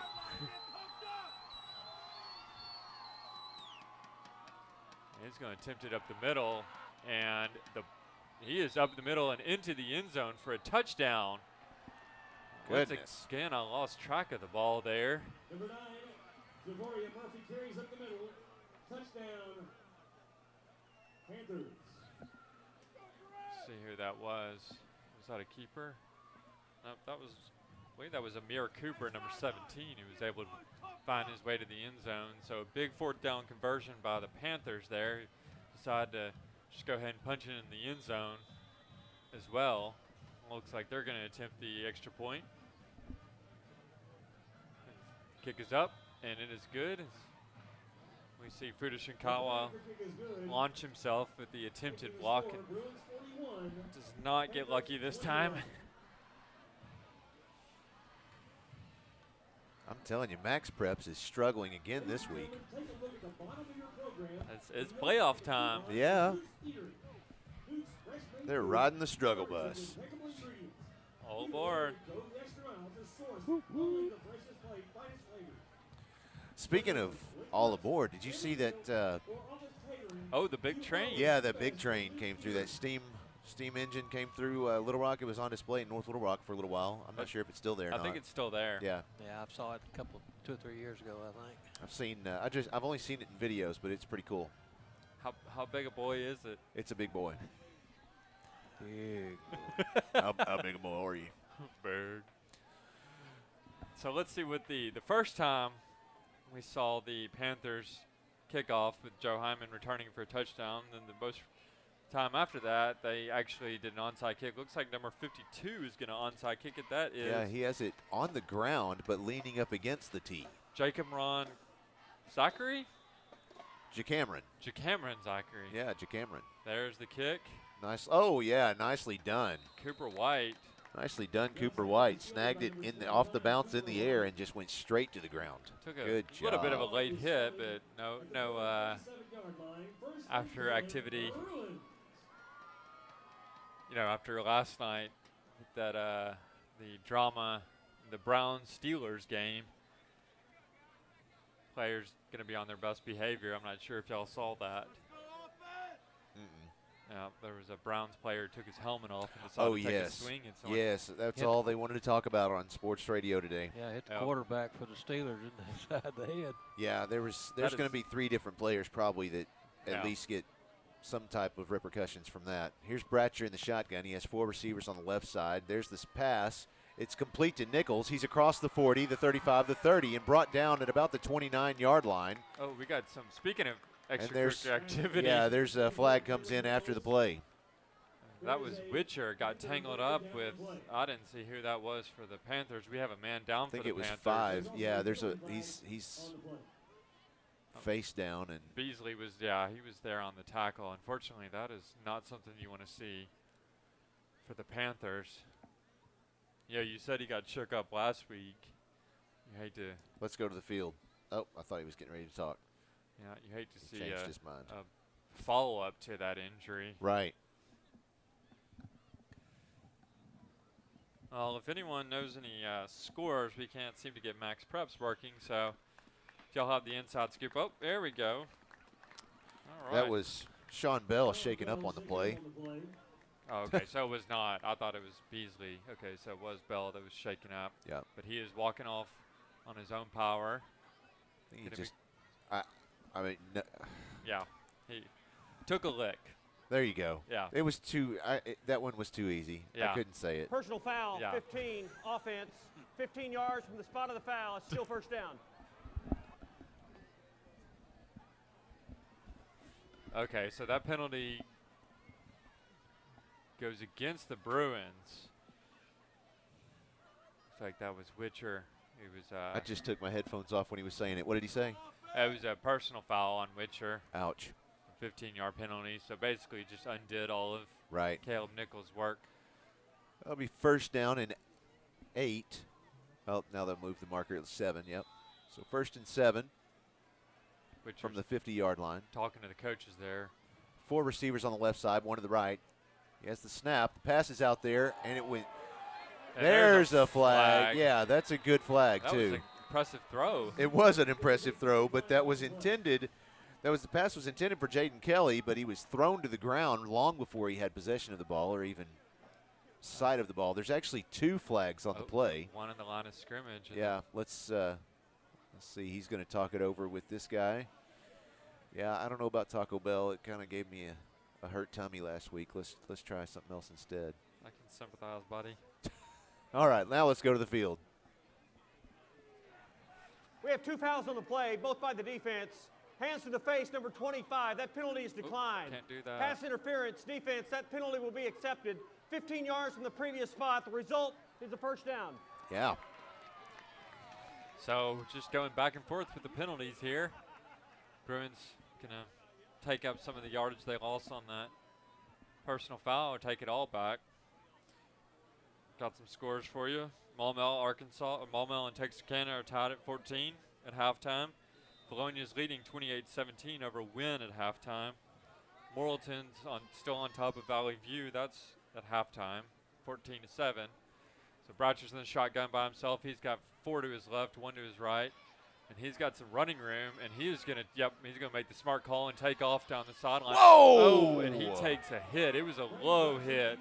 And outside, it was out of bounds when they hit him. And it was a dangerous hit. Place to do it. Yeah, right near those extra bleachers. And they did just drop a flag on the play. There was one that was thrown right when he took the lick. That was Curtis Hamilton, who was not aware of where the sidelines started. So the Bruins probably going to get another 15 extra yards here. So it could be half the distance to the goal. After the play, dead ball, late hit out of bounds, number 11 defense, half the distance to the goal, result of the play, first down.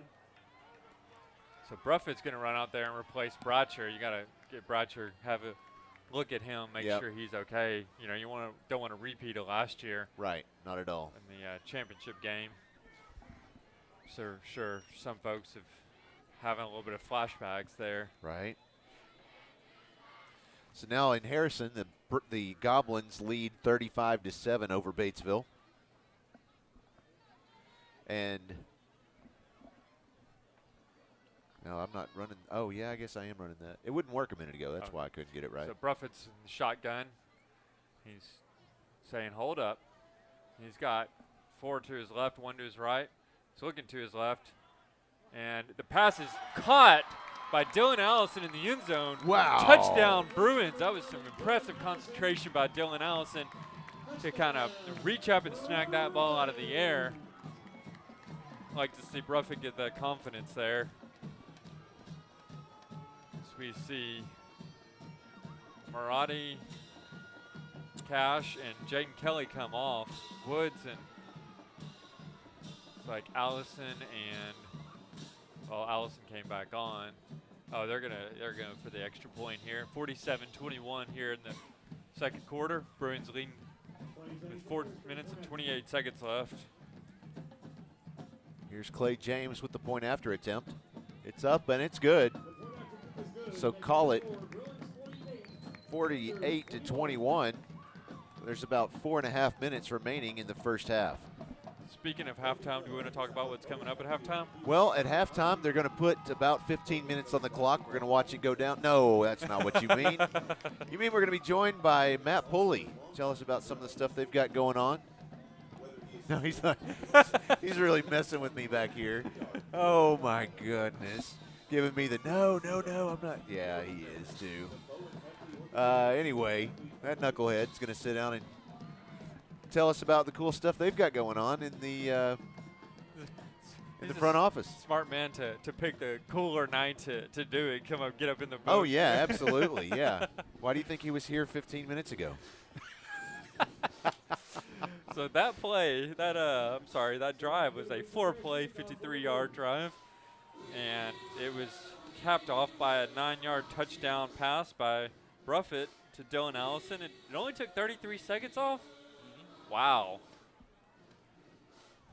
I guess there were so many penalties. It didn't. Yeah, the penalties. That's right.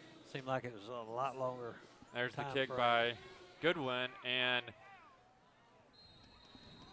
Collins makes a dangerous attempt to try to come down with that ball, but I mean, it looked like it was going to get to the 10-yard mark, so he really had no choice. Mason Cobb wrapped him up as soon as he caught it, but and Braden Cash joined him as well. 48-yard line, 1st and 10, Panthers. The sideline cameras were on the cheerleaders for a bit. They showed their school spirit. Got excited. I was trying to figure out what the hullabaloo going on down at the sidelines was. Oh, right, yeah. That'll do it every time. Here's Beasley. Little shovel pass. Goes out to Amir Cooper. He runs to the left side of the field and is tackled at the 50-yard line. It's a loss of 2 yards. I believe that was Nope. Was that Fuda on the tackle? We'll see if our spotter saw it. Number 20. Oh, that was Fuda Shinkawa on the tackle. I thought I saw. Well, if you saw a blue blur, that was Fuda. That was probably Fuda, because he is freaky fast. Yeah. Freaky fast Fuda.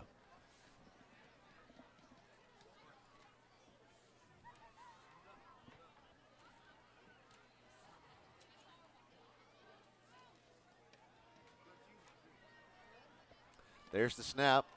And the ball is loose. And the Bruins are saying they have it again.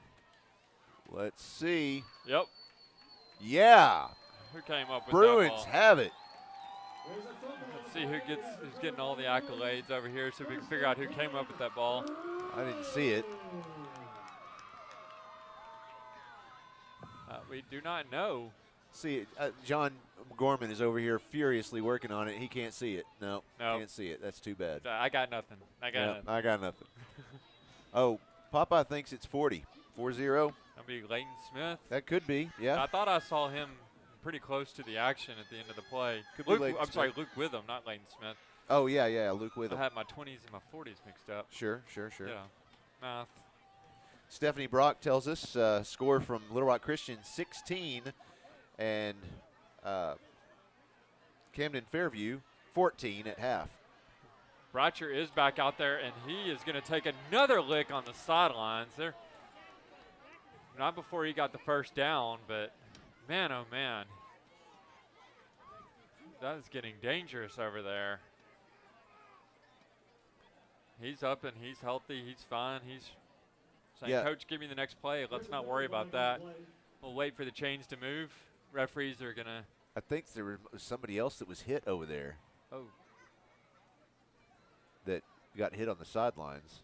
It must have been a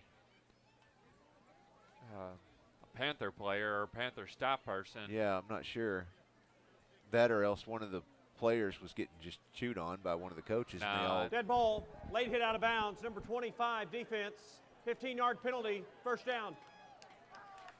That was Cleo Collins who was either getting chewed out or can see too.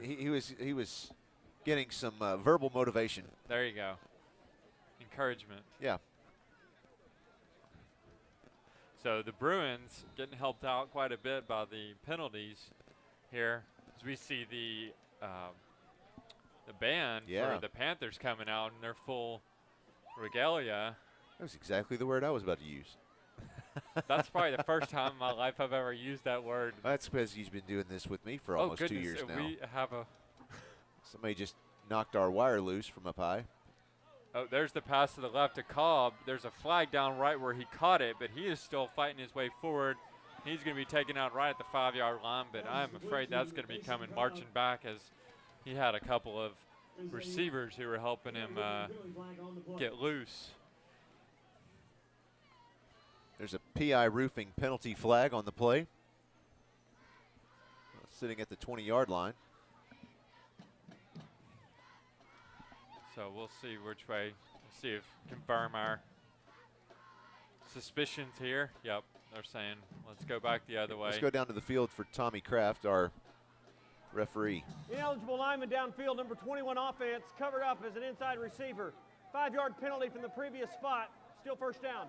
It's one you rarely see. Right. Basically, there was a screen pass to the left, but one of the linemen got a little too far ahead of himself and ahead of the play, if you will, and kind of cost him several yards there.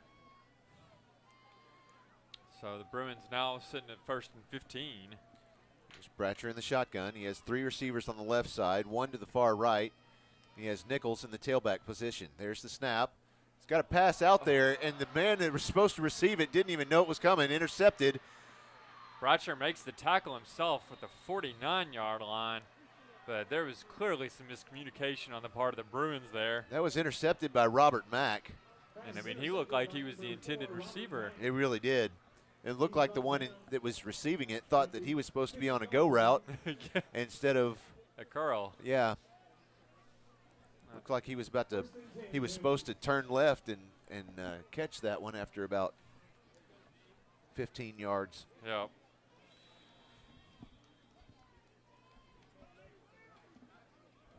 So here's 1st and 10 from the 50-yard line for the Panthers. 3 minutes, 10 seconds remaining in this half.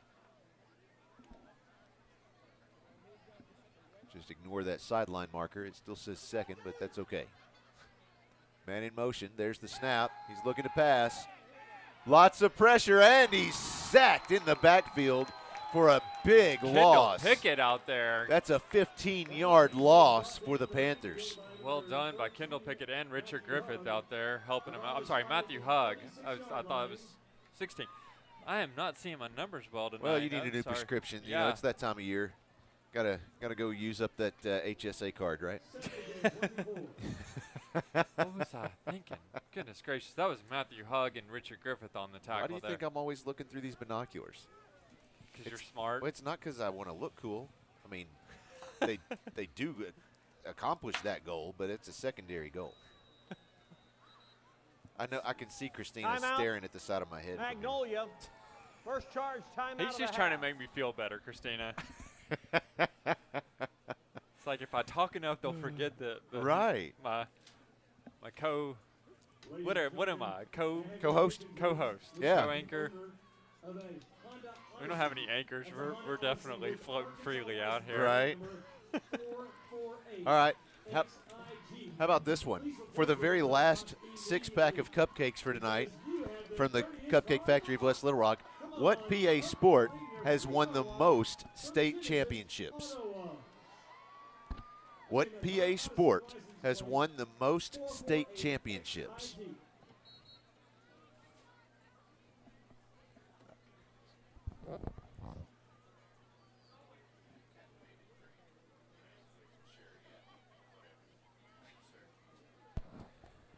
So that's there's the trivia question for you one more time. What PA sport has won the most state championships? Again, put this number in your phone.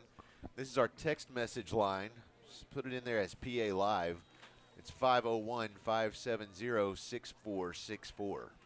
So on that last play, I believe the Panthers were trying to run a screen pass, and I didn't see who sniffed it out, but Richard Griffith and was definitely able to take advantage of it along with Matthew Hugg. So there's the deep pass. He's got a man down there, and it bounces off the head. Who was that? That was Harrison Lane on, if you want to call it the defense. Yeah. I mean, he basically knew that he needed to catch up with his man. That's the second time this year that we've seen the helmet bounce. I think I heard a fan say that's what you call using your head. You know, the first time we saw it, it bounced off, I think it was Cooper White's head. It was a pass by Bratcher, and then it ended up going, I think Cobb took it in for a touchdown. That time it bounced off Harrison Lanes to stop what was probably going to be a touchdown by number 2, Khalil Collins, if it didn't make its way to him. And looks like we're going to have a timeout. Magnolia, second charge timeout of the half. All right. Third down and 24 here. It's an interesting choice to take a timeout because, you know, the Bruins obviously are going to be thinking, okay, let's get a stop and score once more before the half is over. So they're going to take all the time they can get. Well, let's go back to our trivia question. It was, in which PA sport has the school earned the most state championships? And the correct answer, the first correct answer, was from Trey Adams, class of 2017. He's out there at UCA, but he got the right answer of tennis. And there was quite a number of people who got the right answer. I know Julie Patty did. Let's see. Trying to see. I don't have a name on some of these. Somebody guessed basketball.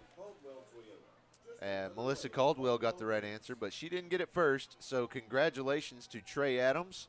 Stop by the Cupcake Factory of West Little Rock sometime this week, Trey, and pick up your 6-pack of cupcakes. Did they get to pick them? Yeah, I guess. Ooh. I would assume. I don't know. Dang.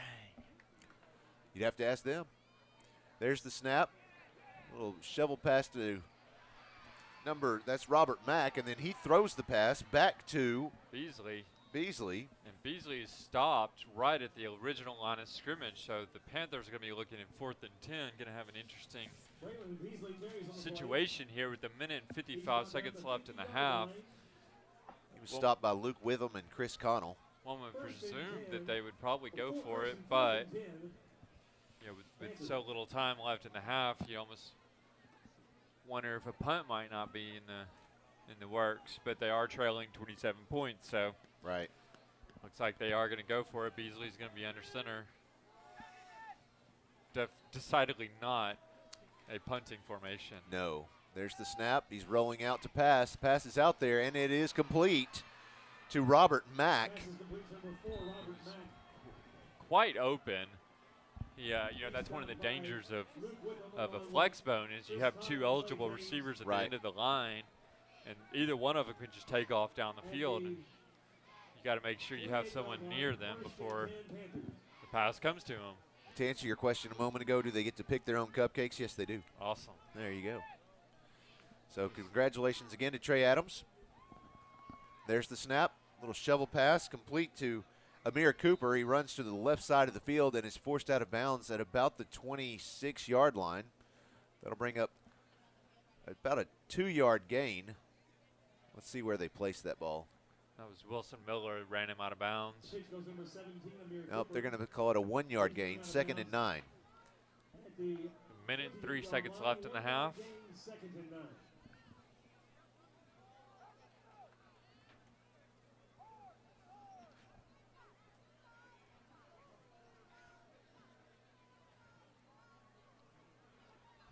Beasley's under center.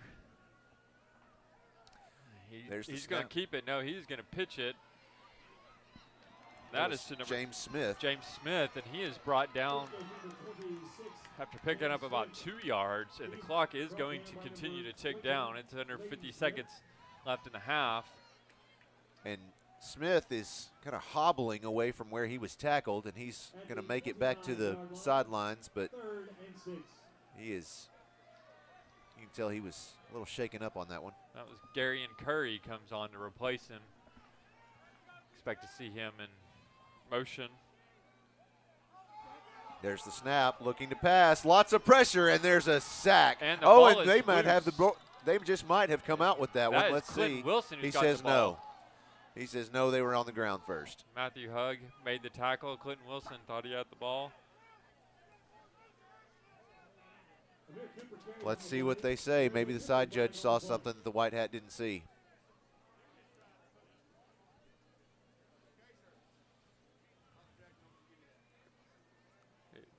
No. Coach Kelly thought that he had the first down, and Maybe not the ball. they were asking, do they want to decline a Oh, 'cause penalty? it's a penalty. Oh, yeah. there is a flag on the far side of the field. I didn't see that. Yeah. So there's a PI roofing penalty flag on the play. And Coach Kelly's like, what are you talking about? We want the ball. Right. No, we don't want the penalty. We want the first down. In the ball. Let's Illegal go. shift, offense. That penalty is declined. Result of the play is 4th down. Yeah, that's the call you want to make there. 15 seconds left in the half. Bruins leading 48-21 here. I would not be surprised to see the Timeout. Magnolia. 3rd and final timeout of the half. All right. So Magnolia is going to take a timeout with 15 seconds left. We got the Eccles Carver 1 halftime show. Do you want to go ahead and talk about Eccles? Yeah. Carver 1 while we coming right up. Well, we can save that for a minute. Oh, okay. Let's go ahead and take a timeout with them. We'll be right back. You're watching Bruin football on PA Live. The Week 12 Hug & Hall Offensive Player of the Game was sophomore running back Joe Hyman. Joe had a total of 177 offensive yards during the 68-21 victory over Whitehall, including a 76-yard kickoff return for a touchdown in the first 12 seconds of the game. So far this season, he has scored 15 touchdowns and has over 900 yards rushing, 270 returning, and 500 receiving yards. Joe is a member of the PA Choir and participates in rites of passage at St. Mark Baptist Church. In his spare time, he enjoys working out, hanging out with his friends, and helping people in need.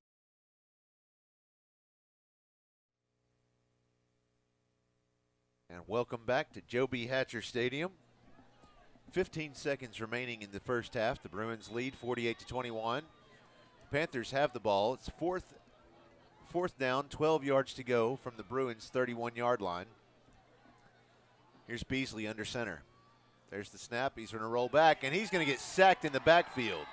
And he is lucky to hang on to that ball. That was Fuda Shinkawa. He's just been a force of nature in the backfield all night long. Oh, whoa. There's. Oh, goodness. And that's Beasley.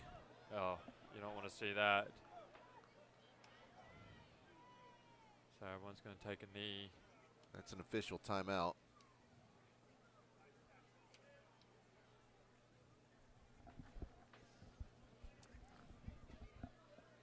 You've got several sports trainers and at least one orthopedic surgeon down there. Yeah, and I think there he's up on his feet. I was really worried the way he was acting. I thought that was going to be a pretty serious ankle or knee. Yeah. And he was Fuda wrapped him up in his legs, and then I think someone else came over the top. Well, I feel sorry for you if you're wrestling against Fuda, seriously, because that's what he does. Just goes after the legs. He'll wrap you up so fast you don't even know it. So the Bruins got 11 seconds to work with here. Maybe see a hook and lateral. Yeah. Lined up like they might, though, something like that. Cobb and White and got Cobb.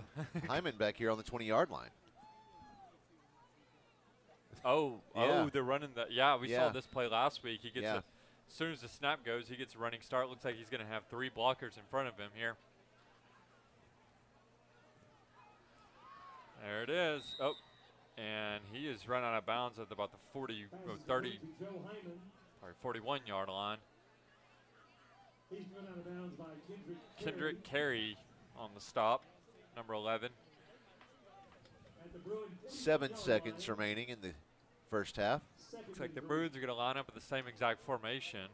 Yeah, so try it again. Trying to think of what variation they could throw from this.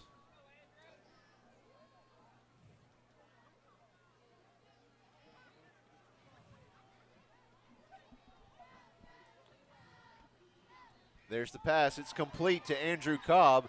He's forced out of bounds at about the 41-yard line. 3 seconds left in the half. See what Coach Kelly has up his sleeve here. After making his way to the Panther 42-yard line. And that's a Newt Eater. Clay James is going to come out there. Interesting. No, that's Maradi. I'm sorry. Bratcher's looking deep. And he throws it. That's going to be caught by Andrew Cobb. Oh, my gosh. But he was beyond the line of scrimmage. That's coming back. Yeah. He was about 3 yards in front of where the line of scrimmage was. Was not aware of where he was on the field. Impressive play. You hate to see it come back. Right. But I was waiting for that flag to come out, and sure enough, before the game I saw Bratcher, and he was lined up at the 1-yard line, as close to the end zone as you could be. And, I mean, he was just throwing bombs down to about the 35, 40-yard line. Pass, number 12 offense. Pass was thrown beyond the line of scrimmage. That's a 5-yard foul, loss of down. Replay the down. Into half, I believe is what you're looking for. Anyways, and so, yeah, I mean, he was throwing passes exactly like that one, just launching them down the field. I think that is the end of the half. Yeah. I mean, that's – I don't think they get an extra play. Yeah, I don't think so. Like, I know that they'd get an extra play if it was a defensive penalty and they weren't in the end zone. But I don't think that they get another shot at the oh, they're going to walk it off. Yeah. Interesting. Okay. Say, do that again, son. Can you throw it another 10 yards? Sure. The infraction brings the ball up to the 46-yard line. Oh, if they had – no, they couldn't decline the penalty, then it'd be a touchdown. Yeah. So I don't really know.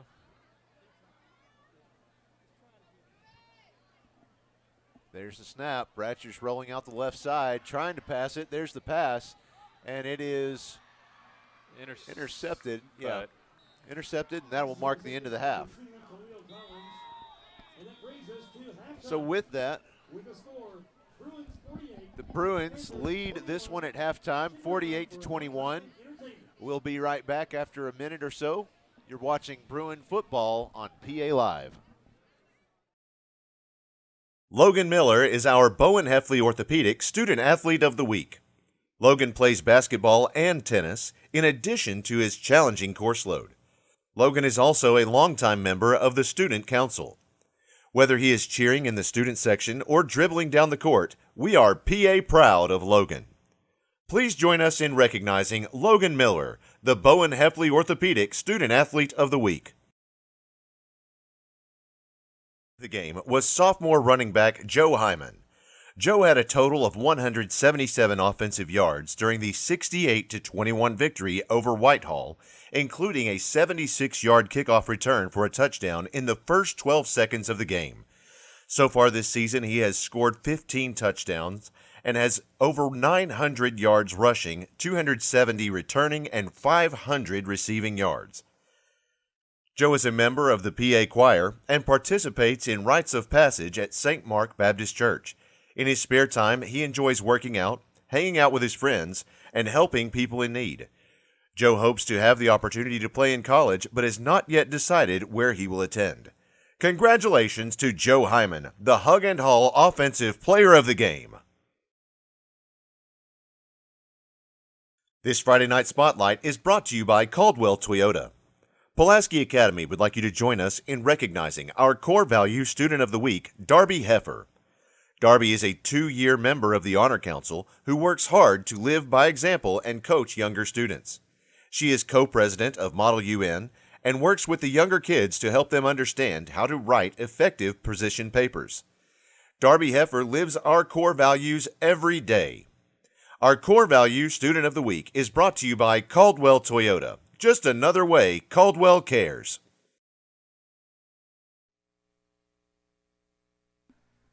Welcome back to Joe B. Hatcher Stadium. I'm Joshua Carroll. I'm joined tonight by Matt Pulley, prankster extraordinaire. Thank you, Josh. Appreciate it, man. Glad to be here. Matt, what have you got going on there in the front office? Man, Josh, we have a lot of great things going on. We've got campus tours. We've got prospective families coming in. Man, it is, as I look over the last 5 years, this has been probably the most exciting time. Today, even with the Grandparents' Day celebration, one of the biggest crowds I've seen. And yes, it really was phenomenal. And yeah, now let me ask you a question, because sometimes I speak and I question what I'm saying afterwards. Do you call yourselves recruiters, or what do you? What's the position that y'all fill? What is that? Well, most independent schools, you know, I would say that a large part of the staff does a lot of different things, but there's specific things. For us, man, we do so many things, you know. Marketing and enrollment, admissions. But primarily what we do is you know, we're the people that introduce the school to families that are looking. Obviously, that starts online, you know, as people are perusing on our website, and then they decide, hey, I'd like to get some more information about the school. And then from there, it just kind of starts with a phone call or an online chat, and then we move into them coming on campus to visit and take a tour. And it's really kind of taking that person from, hey, I'm interested to know more about PA, all the way to that commitment saying, hey, this is the place where I want to connect and my family to be a part of. So It's a great process to be a part of, and it's fun to kind of get to know families as they kind of walk through that. Sorry, we're getting all the logistics here taken care of. So yeah, there's a lot that's going on, and like you mentioned, you know, the Grandparents' Day, that was incredible. I thought somebody was going to have to open up the balcony. Yeah. And I've never seen that, even at like Bruins on Broadway or anything like that before. I mean, we get a lot of big crowds for those type of events. And I've never seen it get that full. I know that there were folks that were like climbing over each other, saying, "Oh, there's one seat over there, so you sit on this row, and I'll go sit over here on this row." People were scalping tickets, man, out in the back. I was like, "Wait, no, I'm just kidding. It was free. No scalpers. $67 for the back row." Well, I did make some extra money this morning, but anyway. So what events have y'all got coming up soon? Well, you know, obviously we are. Anytime families want to come and tour the campus, we do personal campus tours, and we've had students shadowing this week, which has been exciting. And what is that like, student shadowing? You know, it really, for me, it's kind of the second step, I think, in the process. But for students that come on campus and spend a half a day or a full day, they get a chance to really kind of see, okay, what is it like to be a student at Pulaski Academy? Are the academics similar to where I am now? Am I going to connect with people? So we don't, it's not required, but we encourage students and families to think about, hey, if you've toured, you like the school, then the next step would be, hey, let's go and let's shadow and spend some time on campus. And, you know, for the middle school and high school age student, you know, they have a large part of the say in where they want to go to school, as does, you know, the parents. So I think it's important to do that. Shadowing's a big event. We have what we call our open mornings, which are kind of our traditional mini open house events. Our next one's coming up December 3rd.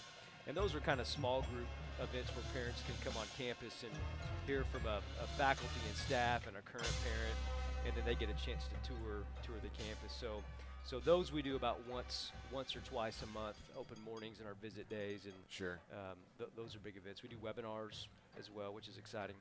Now you have a separate website where you can sign up for those webinars, don't you? We do, yeah. PAwebinars.com. You can go and sign up. We just wrapped up our latest one was 2 weeks ago. We did on our Cub Academy, our 2.5s. And I'm looking at doing one in December. I think we may do another 2.5-year-old Cub Academy webinar, but I haven't set the date for that yet. But PAwebinars.com is where we'll have signups for our webinars. And those are for any prospective family that says, hey, I'd like to maybe hear from faculty and staff and a parent as opposed to coming on campus. Right. And we've had a great turnout for those. I imagine that you did, yeah. So how can somebody find out and about more of these different events, or maybe get in contact with you if they're interested? Yeah, so our key admissions events we call open mornings and visit days, PA 360. pa360.org, pa360.org. You can go there. We've got our dates. Families can sign up there. They can always they can call the admissions office, 501-604-1923, 604-1923. And we can set up a time for a personal campus visit, or if they want to come for one of our events, Okay. we can do that as well. Sounds great. Yeah. Matt, thanks so much for joining me. Man, thanks for having me. Yeah. Great game, and my first time up here, so I'm seeing all the secrets of how you guys run this operation. It is bubble gum and duct tape, my friend. That's it. Bubble and gum and duct wires tape. falling down. Yeah, I know. That was interesting. Somebody pulled it back up. I don't know where it went. I got you. So anyway, well, thanks again, and Thanks, just Josh. come back around anytime. Absolutely. Thanks for All having right. me. Well, let's take a quick break, and when we come back, we'll continue our Akel's Carpet One halftime show. You're watching Bruin football on PA Live. In Week 12, the Hatcher Agency Defensive Player of the Game was Isarius Woods. Isarius played on both sides of the ball during the 68-21 victory over Whitehall. He had 2 onside kick recoveries and 1 touchdown. As an all-around athlete, Isarius also plays basketball. In his free time, he enjoys fishing, watching movies, and playing with Iverson.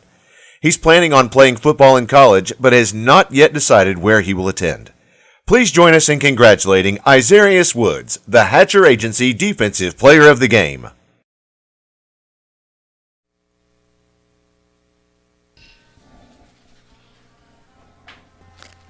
All right, and we're back.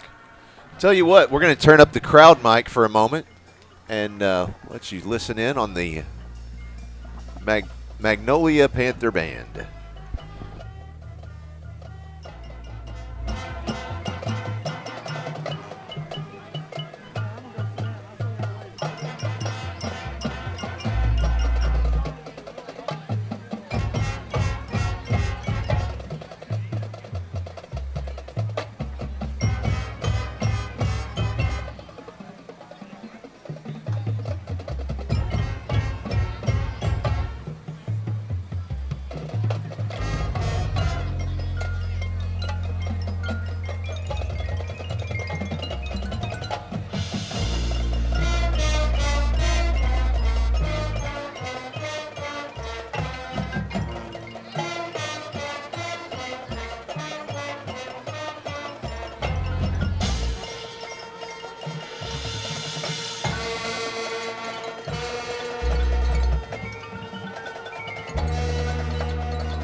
Ladies and gentlemen, the award-winning Magnolia High School Marching Panther Band.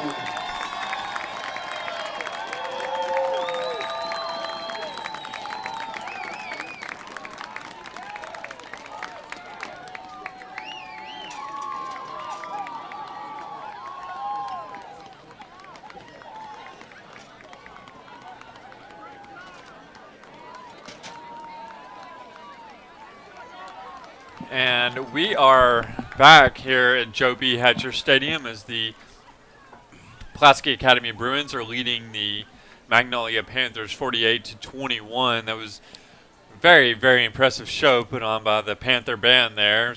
You know, for such a small town, that's a lot of folks for a band in the high school. Well, they certainly showed out tonight on the other side as well and braved the cold and the drive. How far away is that drive? Oh, I wouldn't swear to it. I'm sure it's probably over 100 miles, I know. Yeah. I would imagine. Yeah. Probably 120, 130, something like that.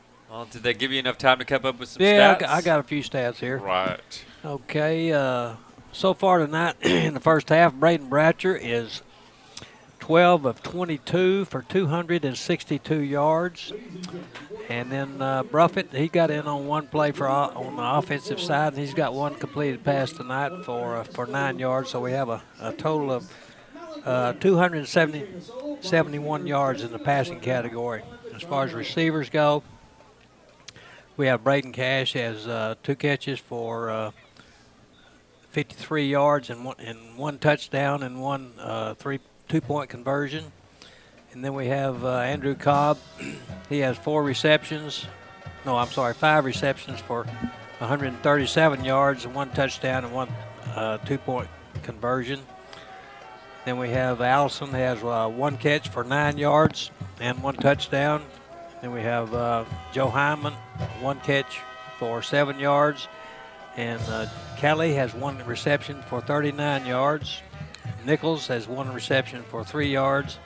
And then we have Azarius Woods. He has 1 reception for 23 yards for, like I said, a combined total of 12 receptions, all total for all the receivers tonight for 271 yards. And then in the rushing category, we have Braden Bratcher. He has 3 rushes for 39 yards and a touchdown.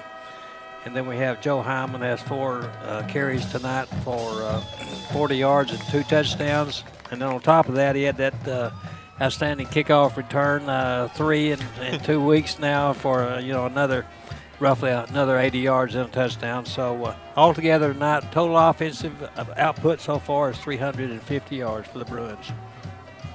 Impressive, very impressive showing so far.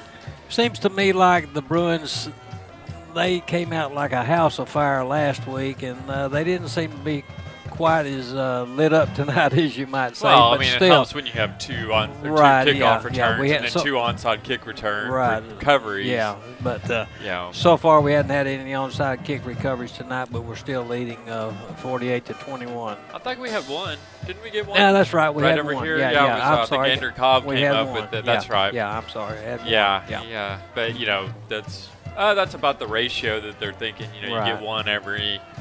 I guess they've had roughly 6 touchdowns, 6 touchdowns, 48 points. Yeah. Well, I know the Bruins have had the ball. They had a total of 4 minutes and 38 seconds in the first half. Doesn't seem like you got 24 minutes in the first half, and they've only had the ball 4 minutes and 38. So that's pretty good output for that length of time. Yeah. That's well, and the Magnolia came in here. We knew they were going to keep it on the ground as much as they could. Of course, they forced to throw it a lot more than they're used to. Being down by 4 scores, 7 years now. Couldn't help it. But no, they were down so much that they just kind of had to throw it, and of course the Bruins have capitalized on that with several sacks. Right. I would not be surprised to see an interception. Or maybe even 2 in the second half. And, Clay James is on top of the interception leaderboard, if you will, for entire Class A at 7. I believe he's tied for 2nd or 3rd, in the total for Arkansas in general. But well, you talk about interceptions. The one pass that Braden Bratcher threw, definitely the receiver and Braden were not on the same page. He threw it right directly to the opposing opponent, and just the timing was off completely. And anyway, it was a well-thrown pass. Yeah, good, well-thrown pass, but just something wasn't clicking quite right on that particular play. Well, so we got some scores from around the state. We watched the minutes countdown on this first half. We got, let's see, Harrison is leading Batesville 42-7 in the 3rd quarter. Valley View and Morrilton are now tied. Valley View's managed to come back in that one. Arkansas and Maumelle are tied 21-21. Last score we heard from Forest City and Alma was Alma is leading 14-13, and Whitehall is leading Lakeside 21-0. That's like they're bouncing back pretty good after last week. I would think so. Yeah. Then we have Little Rock Christians trying to pull away from Camden Fairview. They're leading 29-14 in the 3rd quarter, and then we have a close one down in Wynn who's trailing Bologna 21-17. So that's our scores, the most recent ones that we have available. I'm sure some of them might be a little dated. I'm not sure how current that Forest City Alma one is, but we got some close games around the state. Was the Marlton Valley View 14-14? Is that correct? Okay. Yep. So, Marlton's got that outstanding quarterback, and maybe a couple of their defensive linemen have healed over a couple of weeks time frame, and maybe their defense is stepping up. That's right. What is that? What is his name? I've heard. Jacoby Criswell. Yeah. No. Yeah. Jacoby Criswell. Yeah. He's if you have it, especially in high school football, if you've got a talented quarterback, they can take you far. Sure can. Well, it looks like Harrison and Pulaski Academy are charging forward. Well, this will be the third time that we played each other in 3 years, so I'm sure they're getting tired of coming down here, so they're saying, hey, oh goodness, we're going to play PA at our place. That so maybe environment's going to be wild, I imagine. Yeah, maybe we can return the favor for them. Yeah, they'll absolutely be looking Yeah, through. we've ended their season 2 years in a row now here. Yeah. And I hate last year. It was really an outstanding ball game. I hated to see, either team could have won that game, but PA got a couple of onside kicks, and that was the difference in the ball game. Well, and I remember there was one point where it was, the PA was at fourth down, and they had 10 yards or so to go, and I believe it was Dylan Allison over the middle who caught it for a touchdown, and I mean they were about the 30 or 40 yard line, and Bratcher found Allison over the middle, but if that pass isn't completed, I think it was still a single score, maybe a 10-point different ball game at that point, and they just they pulled away enough with that touchdown pass, but yeah, it certainly could have gone either direction.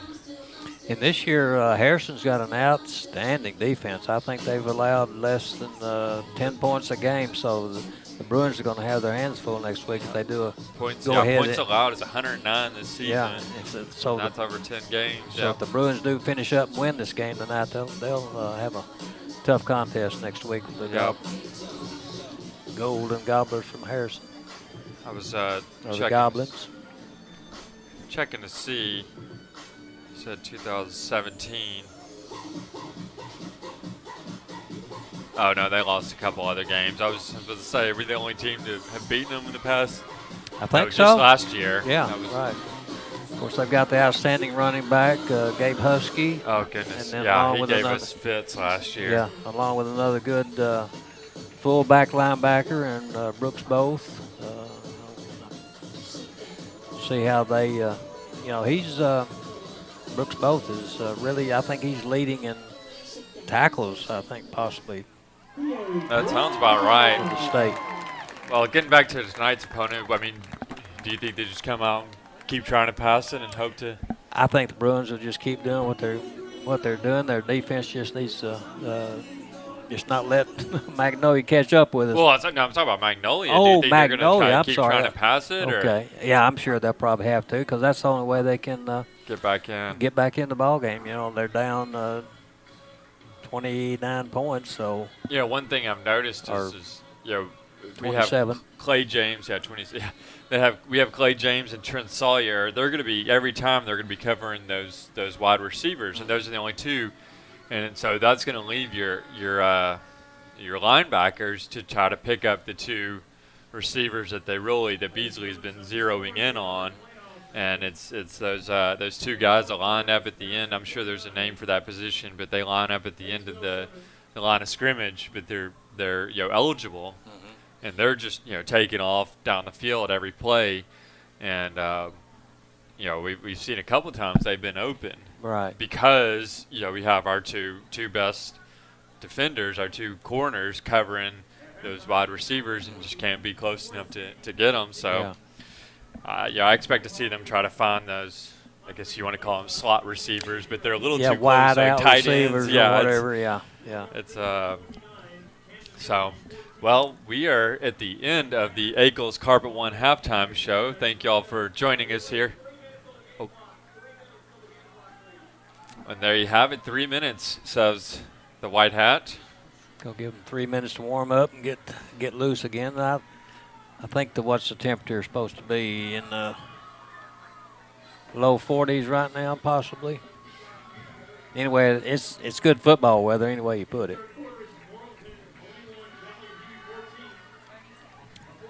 37. Okay, high 30s. 37. I was trying to find our information about our sponsor. Want to tell the world a little bit about Akel's Carpet One. There we go. At Akel's Carpet One, they can get it for you at wholesale. That's not just a slogan at Akel's Carpet One. It's the real money-saving story. You can get the lowest prices on carpets, floors, and real wood cabinets. They have nationwide buying power, low overhead, and local ownership that make this possible. Don't shop at the home centers or online when you can shop local and get the best wholesale prices. At Akel's Carpet One, we make it beautiful for less. AkelsCarpet1.com. We're talking about Akel's. My wife went down there today, and we're going to see about having some oh goodness new flooring put in. So, where? Okay. Hey, will they give me a discount? No, it's your case. Yep. All they can say is no. Yep. Yeah, that's true. But welcome back, Mr. Carroll. Thanks, sir. It's the best Snickers bar I've ever had.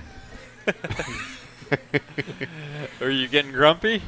I was getting a little bit hangry. You know what I forgot? I forgot my pregame ritual. Oh no, you did? Yeah, I did.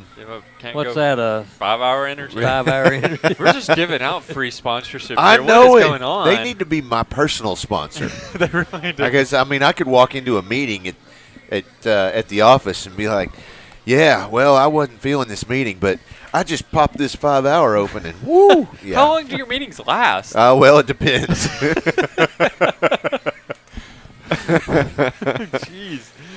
I've had one that, let's see, I've had a couple that went like 2.5 days. Goodness. Yeah. Oh, okay, now, Dylan Allison, you're just showing off. I saw that one-handed snag. Yeah. Yeah. This, what you got on those gloves? You know what we ought to do is mic up some of these guys. Now, that'd be funny. Ooh. I mean, we got the ref. Yeah. We just got there. Can we borrow that? Yeah. I mean, I wouldn't want to put it on live. Oh, no. No, but it could be interesting. Like NFL film Did you style. see that? Did you see they had? I almost said Hudson, and then I almost said Hayden. No, Hunter. You know, the one that I don't mean to say on purpose most of the time. They had Hunter Henry mic'd up on. I don't know if it was ESPN. I think it might have been ESPN, and so they had him mic'd up during the game. I guess last week. Yeah, and it was pretty funny. You know, he was, saying some silly things and goofing around at the beginning of the game, and then toward the middle he got real quiet. And apparently that's just him. He forgot that he had a mic on. He actually said, "Oh yeah, I forgot I'm mic'd up." Well, I should probably say something every once in a while. I mean, that's kind of what you want. You don't want him distracted by it. Right? No. They're not supposed to be providing entertainment. Right. All right. Gonna kick this sucker off. Let's do it. Started. Thanks again to Akel's Carpet One for bringing us today's halftime show. Let's see. I didn't already, but I'm going to end the first half. Let's start the third quarter. And to start this one, Magnolia is going to kick off to Pulaski Academy since they received the ball in the first half.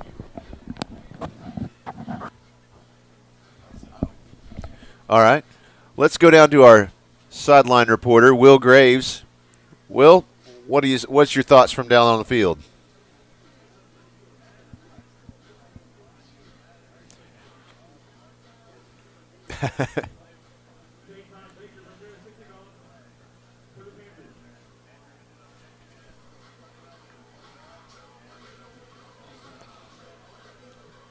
Oh, that's funny. Yeah.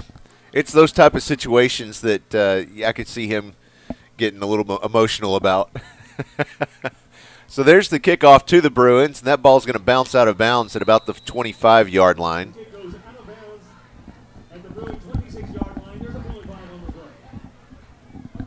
There's a few of those, and I know that you ran down all the scores that we have. I don't see one that we don't. Yeah, so we got them all so far. The one that was interesting to me was that Forest City Alma game, almost tied up, 13-14. Free kick infraction on the kicking team. Ball will be placed at the 35-yard line. First down. And now I see why he was testing that mic so much pregame. Oh, yeah. He likes it. And I mean, he's I good can at appreciate it, Yeah, yeah. I can appreciate that. He's got a good, clear voice. He's Yep. out there telling us what's going on, what the decisions were, not mumbling about it. I love it. Great job. Not that he cares what I think. There's the snap. And that snap was directly to Joe Hyman. He's going to keep it. He's across the 50-yard line. He's stopped at the 47-yard line. That's definitely enough to pick up a first down for the Bruins. Well, and Joe wasn't going to go down easy. They just had to get him stopped on forward progress. You know, the man in motion was actually Braden Bratcher. I was really confused there. I wasn't sure what was going on. Well, that was Dalen Blanchard on the stop for the Panthers, as well as Braylon Beasley.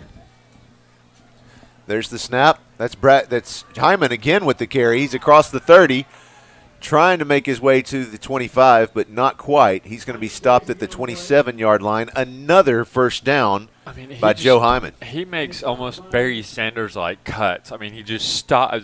Yeah, on a dime. And then 45 degrees later, he's 8 yards further down the field. That was Braylon Beasley that stopped him again. It did. Yep. Might be the only one fast enough to catch him on the field. Looks like now they're going to switch it up. It is Bratcher in the shotgun. He has one receiver right, three to the left, and he has Hyman in the backfield. There's handoff to Hyman. He's across the 20-yard line, and looks like he's going to be second down and 1, maybe 2. Looks like the game plan coming out of the halftime is pretty clear here. Give it to Joe. That's not fourth down. That would be second down. There we go. Details. So pretty much the identical setup. Bratcher in the shotgun. He has one receiver right, three to the left. There's the pass. It's out there, and it's complete to Mason Cobb at about the 8-yard line, 7 or 8 yard line. Looks about right, yep. That will be another first down. It's first and goal for the Bruins. They're on a march. That was Khalil Collins on the stop for the Panthers. Yeah, he was right on top of Cobb as soon as he caught that ball, but he just could not get in front of it. Pioneers are not giving up at Harrison. They finally put another touchdown on the board, 49-14. Harrison still leading that one in the fourth quarter. There's a snap. Bratcher takes the handoff. He has a man in the end zone and is just beyond his reach. It was Jaden Kelly was the intended target. Bratcher was rolling to the right. Kelly was running to the right, kind of parallel with him, but he just overthrew his intended target by a couple of feet. But that's kind of what you want. You don't want him to throw it inside. You want to throw it on that back shoulder so that you don't run the risk of it getting intercepted. So Bratcher's going to be in the shotgun. He's got Hyman to his left. He's got twin receivers on either end. So you can spit it out. But they're pulled in close this time. There's the snap. Looking to the left side, looking back to the right. He's going to roll out the right side. And he's going to try and make a few yards himself. And he's going to have his legs taken out from under him. Another flag. After running out of bounds. And there's a flag that comes in from the far side of the field. The or near side side. judge, yeah. That was so dangerous. It really is. You're right there next to all those bleachers and the band equipment and everything else. And, they went low, so Bratcher's going to come off. Get checked out. Yeah. Bruffett's going to come on. That was River Morgan and Malachi Copeland, who both actually were combined on the late hit. Let's go down to the field and see what the referee has to say. Why are they moving this direction?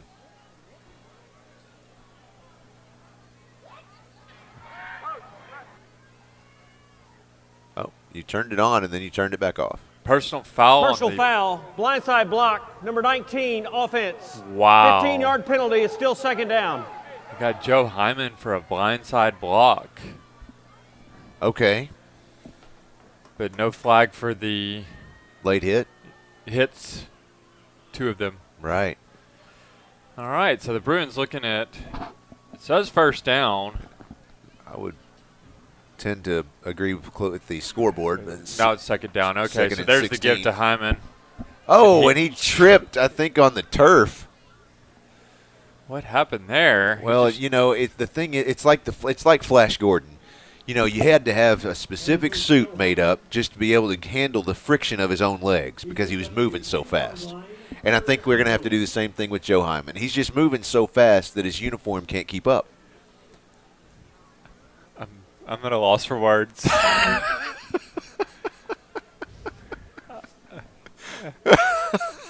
I don't understand why. I don't know about Flash Gordon, and I don't want to talk to you anymore. I don't. Well, there's the snap directly to Hyman. Joe He's Hyman, who's straight up about the to get middle, in the end zone. And guess what? He just did a touchdown. That's because he went in and put on his Flash Gordon pants. Touchdown, Bruins.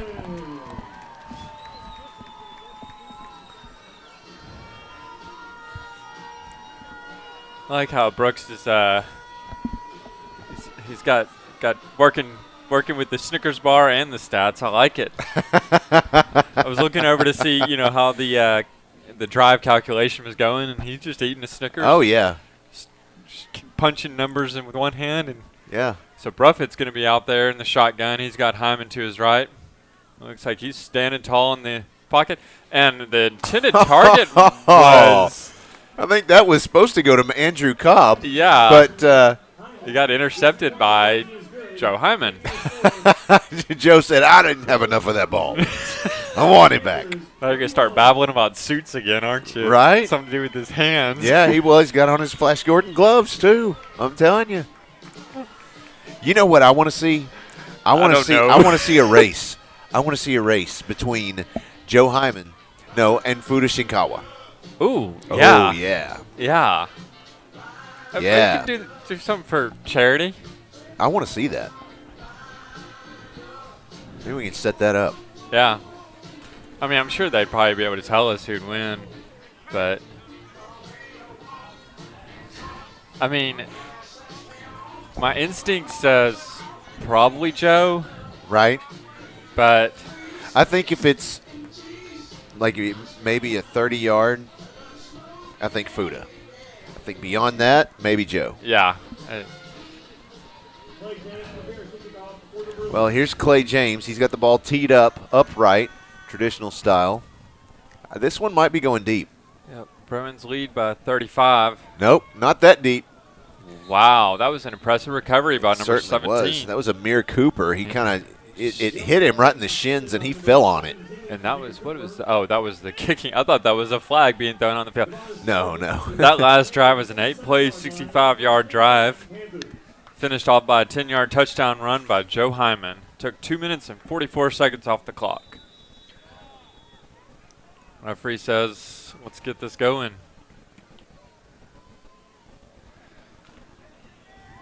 One thing I've noticed, the Panthers all have a little wrist play.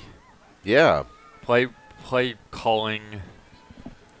There's the snap. Handoff immediately. Nope. Fake the handoff. It was a keep by Beasley. He was brought down after he picked up about 3 or 4 yards. Boy, I tell you what, they have perfected that. They really have. They really sell it. I mean, I thought the same. I thought the fullback had the ball. I thought number 24, that's Darraylen Williams. That was Wilson Miller and Luke Witham on the stop for the Bruins there. And Fuda joined in. Score update from Valley View. Morrilton now leads Valley View 28-14. That's in the fourth quarter. There's Beasley. Looks like he's going to try to keep it again. He tries to shake off one Bruin, and he ended up getting sacked by about 8 of them for his troubles. Golly gee. He's going to remember that one tomorrow. Goodness. I didn't see who was in there on the initial stop, but whoever it was, they were basically grabbing onto a bull and just hanging on. It looks like Harrison Lane had the initial stop, and the entire rest of the defensive line had the exception of the quarterbacks. Right. A few linebackers got in on that action. 7 minutes and 40 seconds left in the third quarter here. If Morrilton can pull that one off, that's a big upset since they're seeded number 4. Valley View is 1. That's a handoff here to Williams. Darraylen Williams. He's able to pick up about 6 yards. That was third down, so they're looking at 4th and 2 here. Yep. The clock will continue to tick. If my math is right. It's 35 points. That was Clinton Wilson and Wilson Miller. Clinton Wilson Miller on the stop there. Big 4th down attempt for the Panthers here. Beasley's under center. He hands it off to, that is number 24 again. That's Williams, and they're going to say forward progress was to the it looks like from here, looks like they got it. 2-yard line. So, yeah, Clinton Wilson Miller, nope. See who that was down there. That was Wilson Miller on the stop, but not before Williams could pick up the first down. So here's a final score for you. Whitehall 35, Lakeside 0. So they got shut out to end their season. Wow. Whitehall moves on to round 2. So we got a flag, and there's a little movement out there, yeah. Let's go down to the field. Prior to the snap, false start, offense, 5-yard penalty, still first down. You know, one thing that, that was technically an upset, Whitehall over Lakeside. Lakeside was ranked number 1 in the South. Is that right? Yeah. Yeah, and Whitehall was ranked number 4 in the Central Division. That's right, because, Whitehall, Wow. Yeah, so that's a huge upset, and that's a big win for Whitehall. So they will face off the winner between Forest City and Alma next week. That game's still ongoing. Oh, and Beasley is loose in the 30. He's at the 25. He's trying to figure out what he wants to do, and he is finally taken down at the 24-yard line. I believe that was 23-yard line, 1st and 10, Panthers.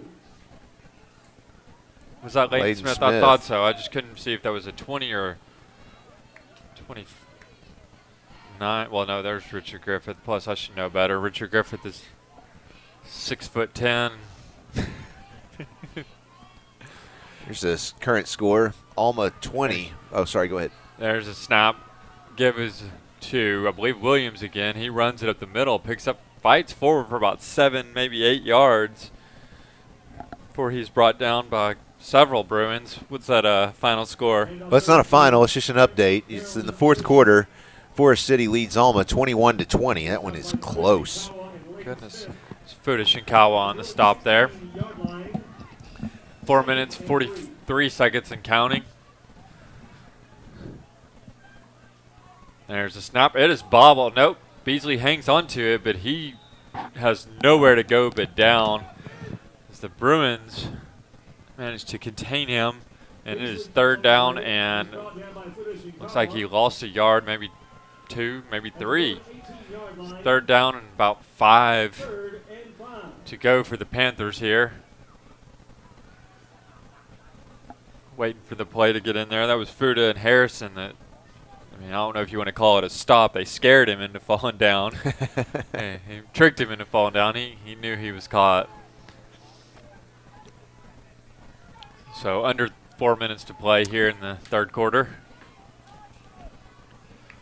There's the pitch to number 17 for the Panthers. He is run out of bounds right about the, say, I think they're about 2 yards shy of the first down. That was Amir Cooper again. For those of y'all watching, he's going to be the man in motion pretty much every time. He's been alternating with James Smith as the one who loops around the quarterback after the snap.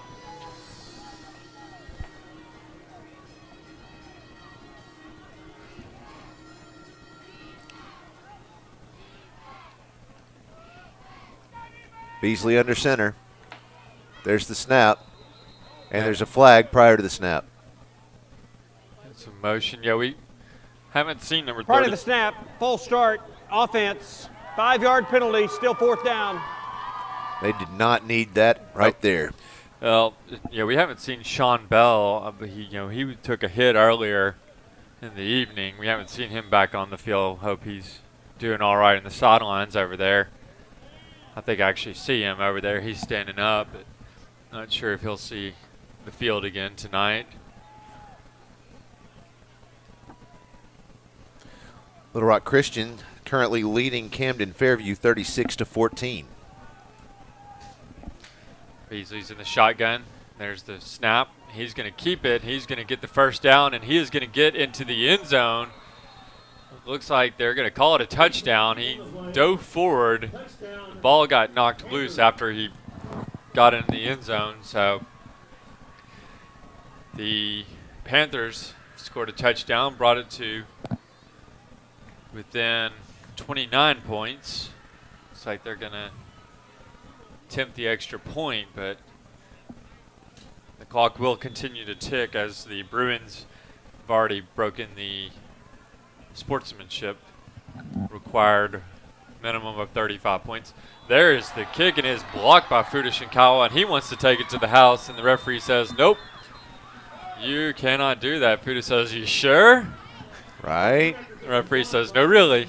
No, you really can't. Nope. Don't. Not in high school. Don't spend another 70 yards running. Right. Well, I mean, I'm sure he does that for just for fun. Get a little exercise. Right. It's cold. Just trying to stay warm, Coach. So and there goes Chris Amsler, Rick rolling the audience. Oh, wow. Did it. Oh, yeah. I can just picture Rick Astley in his white suit, his pink T-shirt. This is for love. Yeah.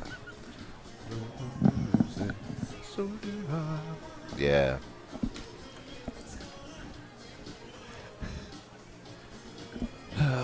Yeah.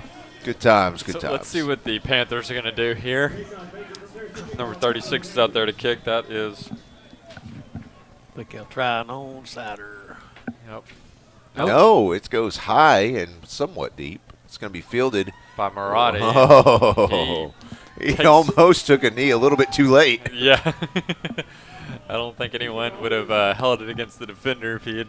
I don't think so. No. Yeah, Marotti might be getting talking to on the sidelines about. I don't think so.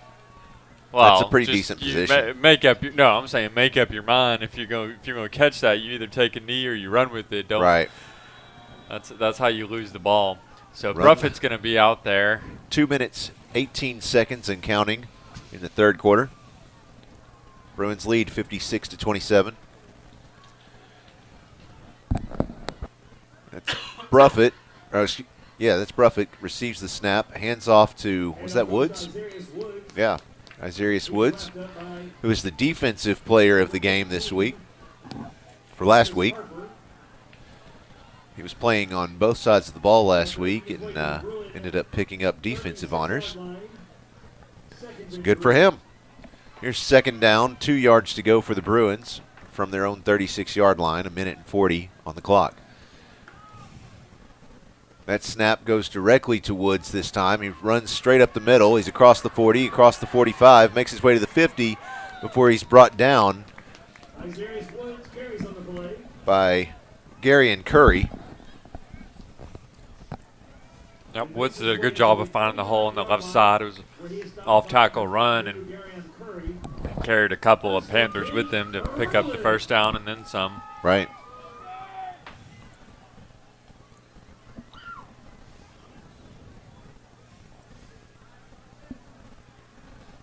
There's the snap. Bruffett makes his way across the 50 Ouch. and stopped at the 45. Little crunch time there. That was number 56. That was Travisio Pearson. And I believe also, DeMarco Walker joined him on the stop there. It was interesting play call. You don't normally see Bruffett take off and run with it. No, you don't. Looks like Bruffett is going to have one receiver far on the right side, 3 on the left, and Woods on his left side in the tailback slot. There's the snap. Looking to pass. Pass is complete. That's to Merritt Jones, and he only picks up a couple of yards. Let's call it 4. Yeah, it's a bit more than it looked like. Yeah. So it's going to be third down and about 3 to go. Looks like we're going to have end of the That's third the end quarter. of the third quarter. So our score, 56-27 as the Bruins lead this one. Let's go ahead and take a quick break. We'll be right back. You're watching Bruin football on PA Live. Logan Miller is our Bowen Heffley Orthopedic Student Athlete of the Week. Logan plays basketball and tennis in addition to his challenging course load. Logan is also a longtime member of the Student Council. Whether he is cheering in the student section or dribbling down the court, we are PA proud of Logan. Please join us in recognizing Logan Miller, the Bowen Heffley Orthopedic Student Athlete of the Week. All right, we're back. Welcome back. Looking around the state, we're still trying to find some more scores. Looks like Harrison still leads the Batesville Pioneers 49-14. Looking to Morrilton, see if I can get an update there. Morrilton Devil Dogs lead Valley View 28-21. That's another upset if it holds out. That's in the fourth quarter. There's a snap that's going to be to Woods directly, and he is going to try to fight his way. If he does, he spins it around, gets loose, gets the first down, and is taken out at about the 28-yard line. We have There's a Bruin on the very field. Injured Bruin player. He's in some pain. That is Jalen Witcher. Sure. He's holding his leg, and it looks like he had some problems with his ankle in the wrestling season that held him out for several weeks. So I'm hoping that it's not the same injury, and he's had ankle issues in the past. Good to see the Panthers medical professionals out there as well to try to help trainers. They were out there first, and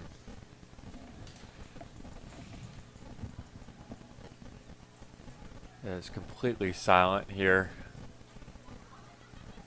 Yeah, he injured it initially in football last year, and then re-injured it during wrestling season at the tournament in Memphis at the Briarcrest. So he's being helped up. That's a good first sign. He's definitely going to be. He is getting some help, not putting any weight on his right foot at all. So I'm going to take a guess that he is out for the night, but maybe we can see if Will Graves can, after he gets assessed, gets taken care of, maybe we can find out. It looks like he's probably out for the night, though. Yeah, oh, for sure. I mean, there's, at this point, 11 minutes, 52 seconds left in the fourth quarter. Clock is going to continue to tick down. They haven't started it. Oh, they're waiting for the... Yeah, he's waiting for him to get off the field. All right, now they have the clock started. Bruffett in the shotgun. There's the snap. Handoff, little shovel pass, goes to Dylan Allison, and he makes his way right back almost to the original line of scrimmage. And now we have one of the – and there's a flag that comes in after the play. One of the Panthers writhing. Hope he's okay. Gosh. I'm not really clear what happened there. I think he – you know what? I think he was trying to make a tackle on Allison. It's Marcus Harper, I believe. And his arm basically tried to arm tackle him. And, yeah, because he's – I mean, it was like he was not near the action when he finally went down. Right. It was – yeah.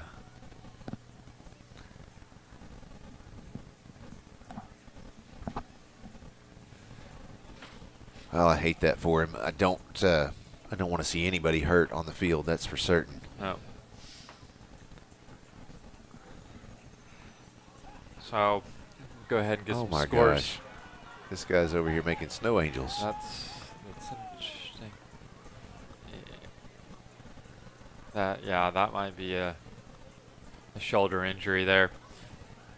Texarkana is leading Maumelle 24-21 in the fourth quarter. Bologna and Wynn are tied 31 in the fourth quarter. Bologna and Wynn. After the play, unsportsmanlike conduct, number 4, defense, half the distance to the goal. Result of the penalty is a first down. That is number 4's first unsportsmanlike conduct towards disqualification. Wow.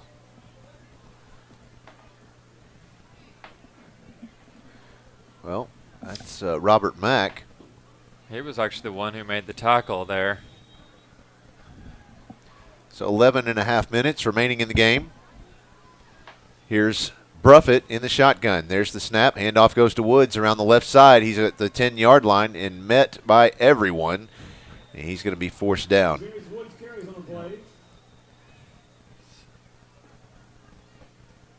So, yeah, it's going to be a gain of about 5 yards, but clock continues to tick down. They're just going to give it to their workhorse the rest of the night, it looks like. Right. You know. So we see Pfizer come on. Charlie Pfizer's coming in. He's going to replace Woods. Woods is holding his arm. I mean, you hate to see people coming off injured left and right like this at the end of the game. I mean, anyways, but, you know, especially so close. Is he? I don't know if he was holding his arm or if maybe his hands were just cold. He didn't go over to see the trainer. He just is standing there on the sidelines with his teammates. So Bruffett's in the shotgun. Pfizer's behind him. Delay game, offense, 5-yard penalty, second down. So that was on the Bruins, so they're going to be back to where they started. But only minus a down here.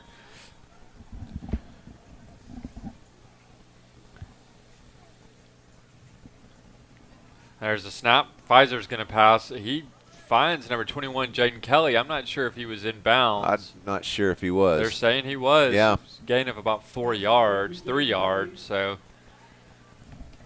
and not as much as you want to see out of that. It's third down, and they gave him 4 yards. Third down and 6. So Bruffett's going to be in the shotgun by himself. Looking to see if Pfizer's still out there. Yeah. Yep, he's the man in motion. Pfizer's got it. He's rolling around to the right. He passes. It's a low one, but it is caught. Nicely done, Dylan Ellison. Yep, that is going to be good for the first down. About a yard extra after that. So the Bruins are going to be first and goal from the 4, maybe we'll call it, 4-yard line. 4-yard line, first and goal, Bruins.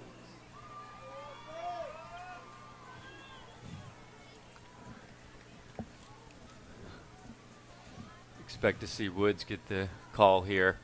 There's a snap. There's a give to Zarius Woods, and there he goes up the middle and into the end zone. Well, handoff goes to Zarius Woods up the middle. Let's see. Show me a sign. Nope, they're saying he was short. He's brought down just short of the goal line. Second and He's goal. right there on the goal line practically. Goodness. Just fall forward. Right. Bruins leading 56-27 here. 8 minutes and 29 seconds left in the game.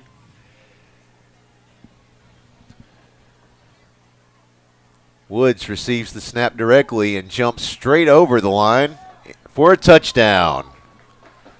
There you go, Woods. There you go. That's how you do it.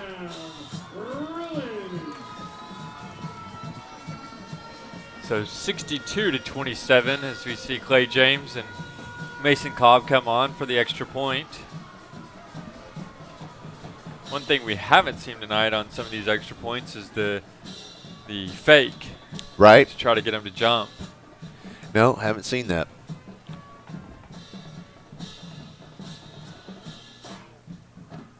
There's the snap. This kick is up, and it's good. Call it 63. Well, we have a couple finals for you. Texarkana has won the game against Maumelle 24-21. And in Harrison, the Goblins have won that one's over, huh? Batesville 49-14. Okay. So it looks like if everything holds as we expect it to, the Bruins will be heading north. Yep, we'll be heading to Harrison next week. Yep, and hopefully it'll be a little warmer. Don't bet on it. Nope. Anyone braving that trip, make sure you bundle up and bring your radio. You can listen to the play-by-play. Yep. We'll have the frequency posted on social media channels. You can head to Branson afterwards. 45-minute drive. There you go. I was looking at hotels already, and I think that might be where we end up staying, just because of hotel availabilities. Yeah. Gotcha. Well, that was an 11-play, 71-yard drive. Finished off by a 1-yard touchdown run by Zarius Woods. It took 6 minutes and 9 seconds left off the clock. This started way back in the third quarter. Well, and the sportsmanship rule is running Right. too. So Here's Clay James. That kick is going deep this time. It's going to be fielded at about the 10-yard line. 5. It finally is picked up by Cameron Warren. Excuse me. That's Gary and Curry. And then a flag comes in. I think this ref is just wanting to show off the arm. That's the second time we've seen him just launch one. Launch it. I mean, that flag alone went at least. I'm gonna they really are fun to throw. You ever thrown one of those? No. Yeah, they're fun. That went 17-yard pass there. Yeah. Mason check Let's go down to the field. on the tackle on the stop there. Zach Horsey and Miles Marotti joined him. During the return, illegal block in the back. Number 4, return team. Number 12 of the return team, half the distance to the goal. First down. Okay, he just popped up on my spotter chart here. Right.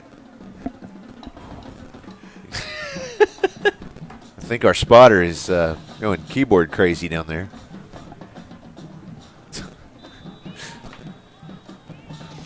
Put That your was numbers. that was rude. Just wanted to get all the numbers out there. Yeah. And so the He's got all Panthers the are backed up.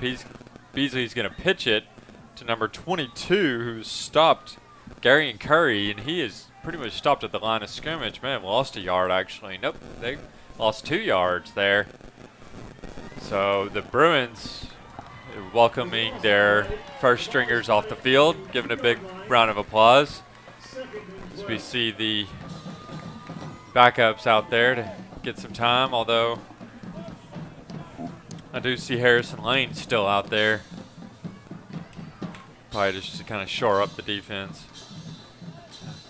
So there's the snap. The give is to Williams, and he falls forward for about 3.5 yard gain. It's going to be third down, and we'll call it 9 yards. 7 minutes, roughly 7 minutes left in the game here as the Bruins lead 63-27.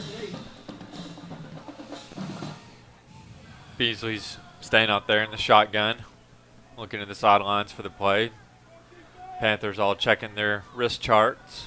I guess that's what you want to call them. Sure. There's the snap. There's the give to it's number 22 again. That is Gary and Curry. He is going to be short of the first down. He's run out of bounds about 2 yards shy, so it's going to be 4th down and 2 to go from the 13-yard line of Bruin territory. Morrilton is continuing their upset at Valley View. They're driving it up 37-21 right now in the fourth quarter. Goodness gracious, so they've scored 16. Yeah, 16 alone in the fourth quarter. There's a snap, there's the give, and he is going to get forward for the first down. It's going to be right around the 16-yard line for number 24, Williams. It's like he's doing his best Azarius Woods impression down there. Harrison Lane on the stop. Did you give the final score at Texarkana? I did. Yeah. Yep. All right. In that third quarter, Hyman had 5 rushes for 62 yards, so he had a big quarter there in the third quarter. Well, and saw a moment ago that looked like Jalen Witcher has putting some weight on his foot, so that's good. That's good. So there's Curry, gets his number called again. He gets the pitch on the right side. He's tackled out of bounds at about the 21, 22-yard line. Looks like they're going to say about the 22-yard line. Gain of about 6 yards. Bruins continuing to rotate players in and out, get a little more experience for the younger folks. Drew Johnston on the stop there. Beasley gets the snap. He hands it off to, I believe that was Williams, who gets up the middle, picks up about 4 yards. So it's going to be third down and about 1 to go. Not even 1, maybe just short. Nope, they gave him the first down. He makes his way to the 26-yard line, first and 10 Panthers. So first down and 10 to go for the Panthers here. And Beasley is going to keep it after faking the handoff to Wow. Williams, but he's going to lose about a yard and a half. that was Del Pino in there initially on the stop. And is brought down at the 25-yard line. He's joined by a couple other Bruins. I couldn't quite make out who that was.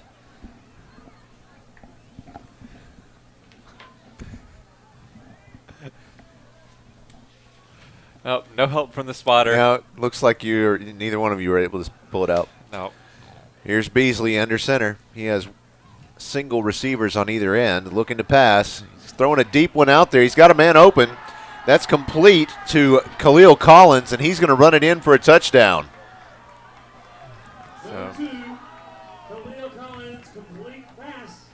So that is a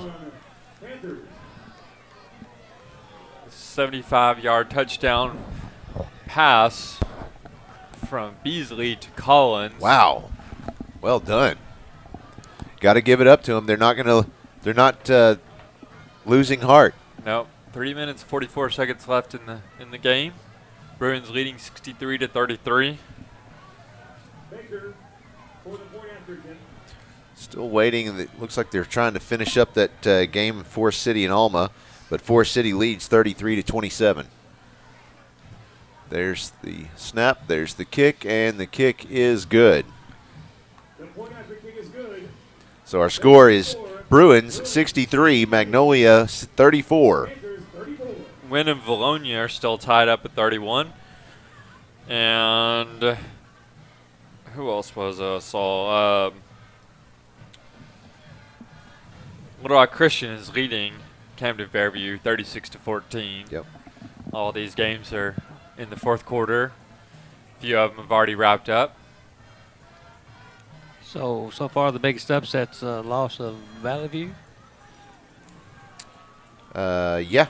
So that was the final score, sorry, in the Little Rock Christian game. Oh, well, we can mark that one down. Yep.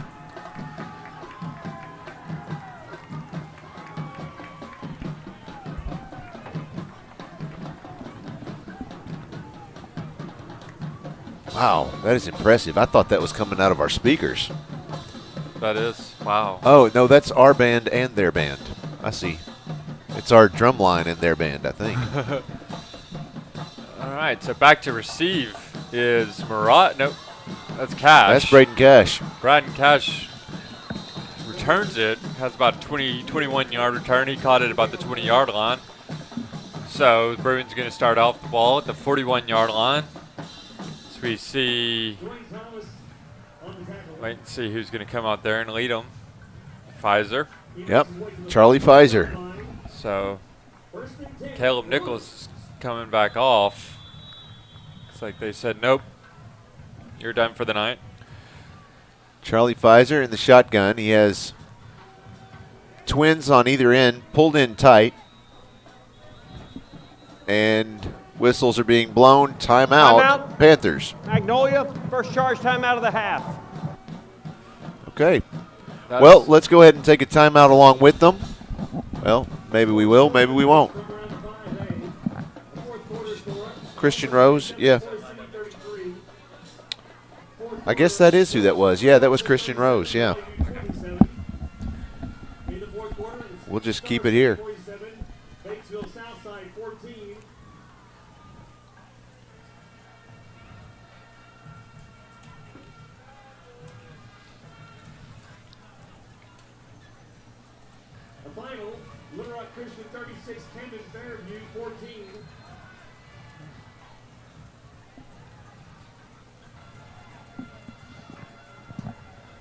Who do we have running back there?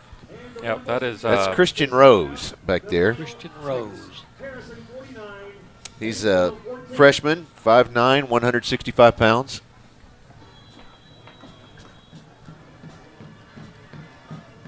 Here's Pfizer. There's the snap. Gives to Rose, and he is wrapped up before he makes his way to the line of scrimmage. He's going to lose about 2 yards. That's what it looks like. That's about right. It's going to be 2nd and 12. That was DeMarco Walker for the Panthers on the stop.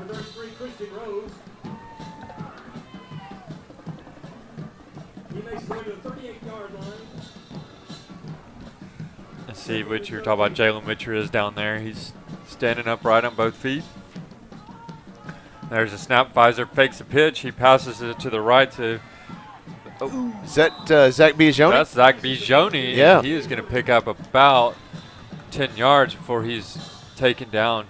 Took a lick there from Kendrick Carey.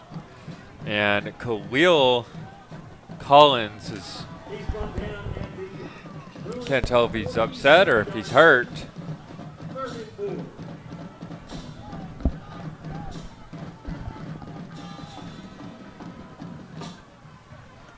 Here's Pfizer.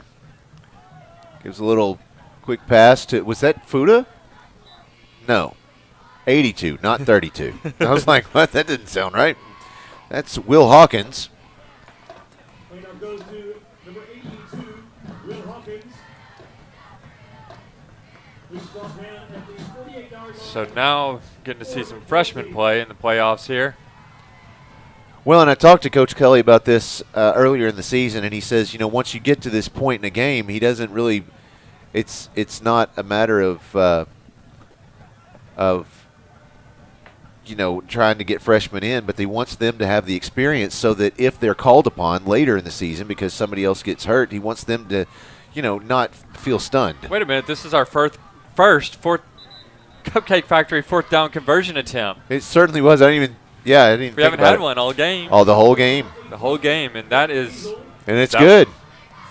Cupcake Factory. Fourth down conversion. Yeah. You think he knew that that was a possibility why he threw those extra cupcakes out there tonight? Right. Maybe he did. I mean, maybe Zeke knew. Or Zeke knew all about it. There's the snap. Oh, and it's a bad snap. And that was to number 47. Caleb Nichols is going to fall on that. That's why you want that experience out there. That right. Was Davis Halsell. And he was not ready for that snap. No. And it does not look like he's going to get another one off as there's 18 seconds left in the game. Goodness. Nope, they're going to let him go ahead and take one more snap. So don't let that be your last one. Yeah, that's true. All right. 2 seconds. There's this snap and a handoff, and that's a ball game. Our final score here at Pulaski Academy, 63-34, and the Bruins move on to round 2. They're going to be playing the Harrison Goblins. Yep, we're going to be traveling up to Harrison on Friday. So stick around. You'll be sure to find us right here at pabruins.tv, or if you have a Apple TV or other smart set-top box, you can find us on your YouTube app. Just search PA Live. Stick around. That we're getting a note here that says no, not yet. So we're going to hang on to that.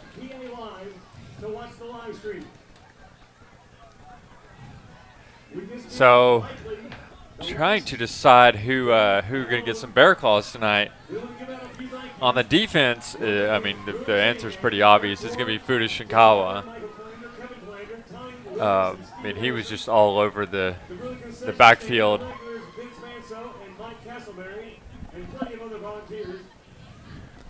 Well, I tell you, the Bruins have to be proud of this one. They came in here and fought for it. I know that Coach is going to be proud of this team and looking forward to next week. Harrison is a team that he has had his eyes on all year long. He talked to me about Harrison in the preseason. So we will certainly have a game on our hands next week. So for the offense, I'm leaning towards Andrew Cobb. I think he had a good showing tonight, and he certainly seemed to have some clutch catches, if you will. We plan on taking it to the sidelines. All right, well, let's go ahead and go down to the field. I'm going to see if this mic is on. I'm going to run over there and turn that on. I'll be right back.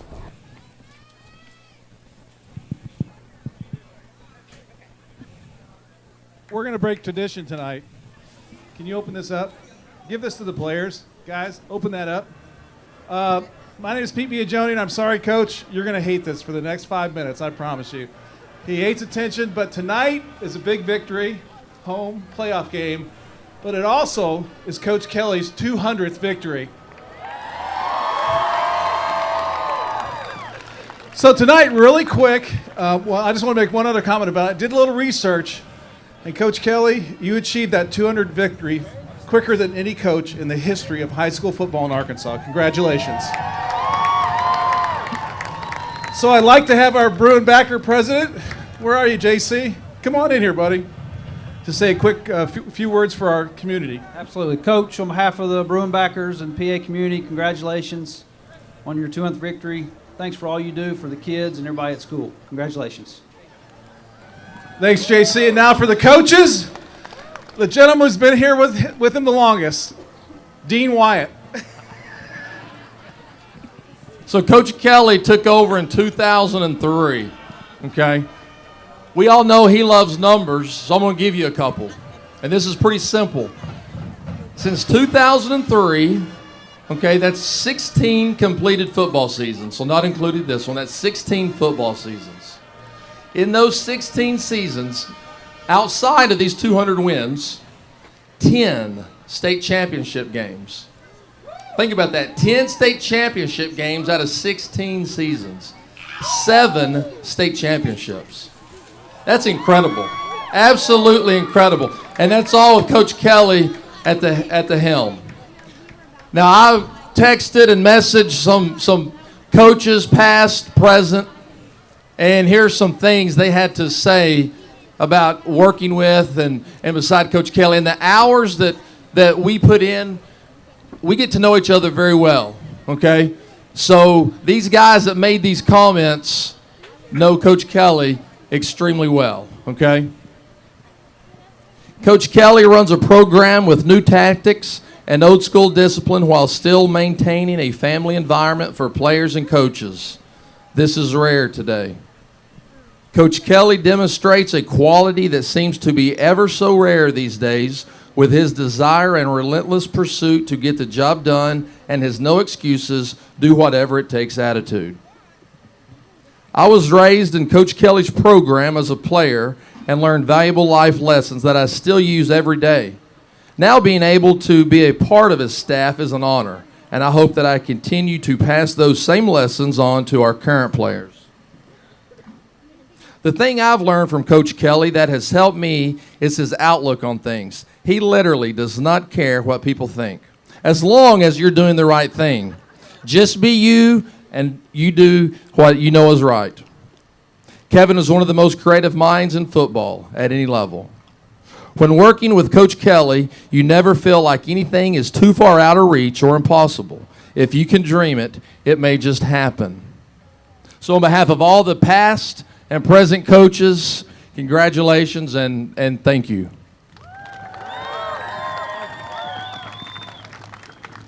We're not done yet.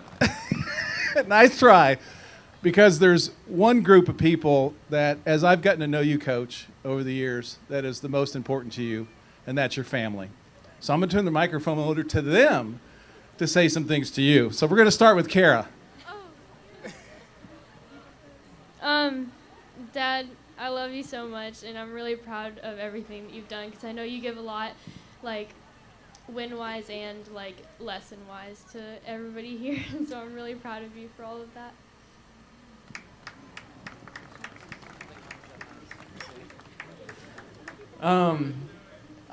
I got to be a part of his team for a weird story about 4 years. And just being a part of some of those wins, I got to realize that it's way more than the wins, and you guys know that. Some of the parents know.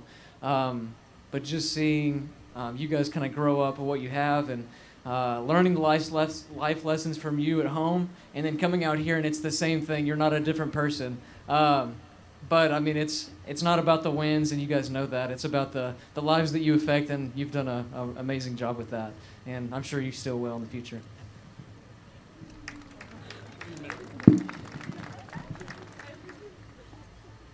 I'm not going to talk very long because I'll probably start crying.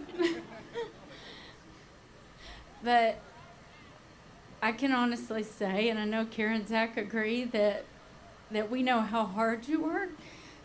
I told you, Pete. I know how many hours you put in. I don't know if anybody else realizes how many hours you put in, and that means when I think you're asleep and you're looking at your phone and you're texting yourself something that you thought about for the next game.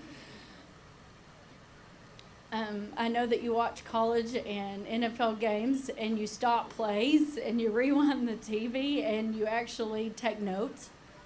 I know that you're not just watching for fun, which I know you enjoy all of that. I know you watch all sports and you learn from all coaches. I know you read books and you look online continuously. But most of all, I know how much that you've given to our own kids.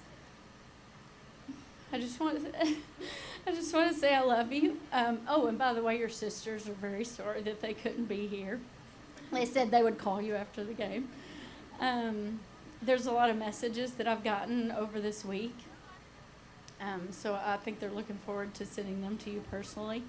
I want to thank Pete for helping get all this together and a lot of other people behind the scenes. I want to thank everybody who came that I talked to or messaged or that sent me messages. Word spread very quickly. It just shows how people care about you. Be sure not to leave before you get pictures. We want to take as many pictures as we can after it's over. But I just want to say we're very proud of you.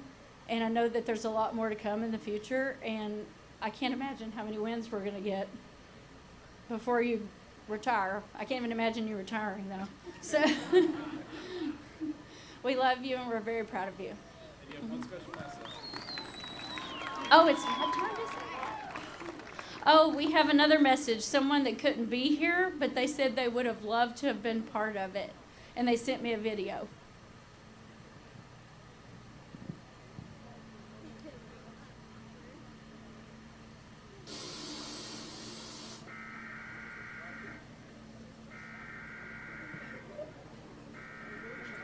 We interrupt our program to bring you this important message.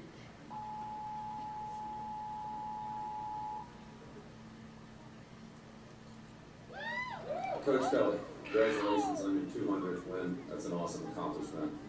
I really appreciate your support and friendship and all the time that we've been able to spend together. Good luck to the Bruins and their quest for another championship. I'm so proud of all that you and the team have done, and I want to wish you the best in the playoffs coming up.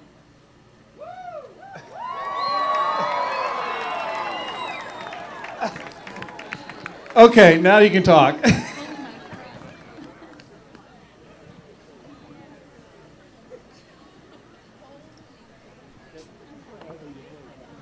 All right. I'm going to address that first. The first part is, then I'm going to address our team. I mean, let's not forget, y'all can put the sign down, fellas. Address that playoff win in a second. First of all, what I do want to say is everybody's here that's coached with and been with PA for these 200 wins, please come up here. There's Coach Wyatt, all you current coaches, Coach Todd Woods here, I know. Coach DePriest couldn't be here. Please come up here. It says, congratulations, Coach Kelly. And everybody knows that you have to have relentless hours, pursuit of excellence, and just commitment and dedication to get any win, let alone 200 wins. And these guys, it says, congratulations, Coach Kelly.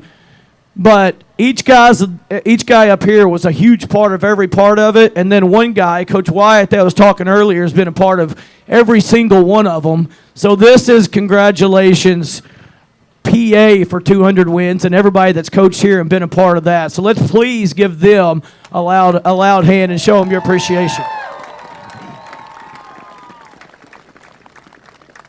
I'm so thankful and so blessed to have been a part of a community like this and to be around men like this, men that put up with I'm hard to deal with sometimes, obviously, and I don't know any other way than to pursue excellence, and I'm not sorry for that. I am sorry for the way I go about it sometimes, but I hope that you guys know how much I love you and care about you and appreciate the time and effort and and your relentless pursuit for being a great human being for these guys, role model, excellence, setting the example for excellence and teaching life lessons that we've made a part of this program. The other thing is without the support of administration over the years, and I've been really, really fortunate to have some great people to work with. I think we have a great administration now. I've had some awesome people in the past too, and those that are here, I appreciate you so much, and those that have been in the past, I appreciate them too, that have been great supporters. I appreciate the players so much. I know we've got a few former players that were here. I've gotten a lot of messages from guys that couldn't be here. And but you guys as the players, you guys know about the hard work. You know the dedication, the commitment. You know what we expect, and you know what we demand. And football is a sport that everybody's playing around the country. And I say this a lot. Everybody wants to win. But is everybody willing to do what they have to do in the off season, in the summer, in January, and February to win? And our guys have proven that they are over the years. And every team we play, when they walk out here, they want to win. But we were willing to do what we had to win. And to me, that's a standard that America became what it had to. We watched a great movie today that told that. We were willing to do what we had to do in World War II to finish that thing off. We're willing to do what we do. We're willing to do what we had to do to be a great country. And I hope somehow, I think we're losing that, but I hope we get it back. But you guys still have that, and I hope you keep that, because that's why your parents were successful. That's why you're going to be successful if you'll maintain the same work ethic you've got now. And we're going to keep holding you to those high standards. But men that are around here, I love so much every year, every game, every week that we've prepared together, the off season, and I can't thank y'all enough, so I appreciate that. And then Adam, you got to be on both sides of this deal. You got to be a player and now be a coach. Coach Coach Amsler did too. He was in the new era when it started to soften up a little bit. You were when I was really tough. Yeah, you were when it was really tough. So, but I want to thank the parents too, and the moms, and especially the team moms that have led our programs over the years. But the moms, the dads, I mean, from Thursday dads to the moms, and Miss Landers was here earlier. I don't think she's still here, but she started the team mom thing. And it's continued from there. We've got traditions at PA they don't have everywhere else, and y'all help make this. And I think our kids take it for granted, and they're going to see once it's over with. I mean, we had Luke Bratcher last week here that just said, "Hey, I miss this way more than I ever thought I would," and that's where you'll be. So you guys will be when it's over with. You'll look around. There's nothing like high school football. There's just absolutely nothing like it. So learn to love your friends, your brothers, your teammates, and appreciate every little bit that they give, and it'll be that much more meaningful for you. All right. Instead of talking forever and ever about that, I'm going to talk about the playoff game and our pursuit for a championship now. But thank you all so much for putting this together. Thank you for the time that you stood here and listened to us ramble on. And but I appreciate it. 200 wins means a lot, because to me it's not 200. I love to win. 200 wins is a symbol of the thousands of kids over the years and coaches and people that came together, from providing stuff on the sideline like heaters, to providing us meals, to providing your time and effort to get 200 wins. And somebody sent me something the other day that said that Pulaski Academy has more wins in the last 10 years than any other program in the state of Arkansas. And that's a tribute to our boys and what y'all are able to do. Because people that look out here and look at you know you're not the biggest guys in the world, and you ain't the fastest guys. So you've got to do some things better than everybody else, little bitty things better and better. All right, about our win tonight, that team's a good team. The cool thing for me was that coach went to college with me. So he was nice. Said, if you're going to get one, I'd rather you get it against one of our own. So that was good, but that made it kind of special. But that's a good team. They're well coached. Y'all can see they did some good things. And you guys came out here and did what you had to do. Got to win at home. Now what we've got to do is we get a trip to Harrison, Arkansas. We're going to go up. We're going to go up Thursday and stay the night. But between now and then, we've got some things to do to get better. We've got to still keep doing the little things here and there. I think they're undefeated. They came here last year undefeated, and I think it was a pretty close game. It was like 70 to 50, 55 or something like that. So we know they're capable of playing good defense and good offense. They only gave up 92 points up to this point, I think, for the year. So we've got our work cut out for us, but you guys have to keep driving, keep doing the things we've done to get to this point, but we've got to do them all a little bit better. The competition gets better as we go along. If we win this game, I think it's 50-50 that we get another home game. If we do, that'll be Thanksgiving week, and I hope you all come out and support the boys on Thanksgiving Friday. It's tough sometimes because you're Christmas shopping. It's Black Friday and Green Friday and whatever the colors are. But I hope you'll take time to come out here and support these guys and support the Spirit Squads and the band. Thank you all for coming out and playing in the cold and coming out and leading the cheers in the cold and all that kind of stuff. And we hope we've got 3 more weeks of football, and I think that's completely in y'all's hands. We're going to keep coaching you hard. I hope y'all can put up with us for 3 more weeks and achieve what you guys set out to. You set out for a state championship, right? You're so close to being the team that's going to win it. You're so close. Sharpen a few things up. Their effort's there. The attitude's there. Just got to sharpen a couple things up. I'm so proud again of being a part of PA, the PA community and PA football. But I want to say I love you to my family. Thank them so much. I have been blessed so far above what I deserve to be blessed. I'm going to continue to try to strive to earn that and deserve it in some way. At the same time, I want to say before you guys leave, I want a picture with all my past players that are here too, please, and our coaches that are here. I see Matt Cobb, Mason's brother back there, Jeremy Brady over there. But I want a picture with you guys. Thank you so much. We're going to sing a birthday also to Miss Castleberry, my very, very good friend that I went to high school and college with that helps us out every Friday night until about 3 or 4 in the morning at my house with our coaches, Ted Jester, Joe Hyman. All right, very good. They're gonna continue now with the Joe Hyman. Oh wait, didn't we just sing to Joe? The rest of the.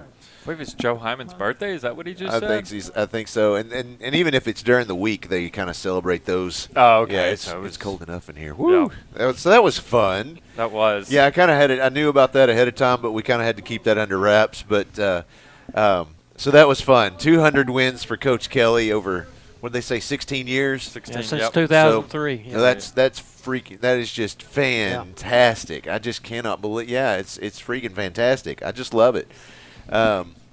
So that it's fun to see the families get all emotional about that and stuff. So, well, let's roll around the bracket real quick, just to update you. These are all final scores. Everybody is done, so we know who is playing whom next week in round 2. So, of course, Pulaski Academy won over Magnolia tonight, and above that in the bracket you had Harrison defeating Batesville. That was really no surprise there. They defeated them 49-14.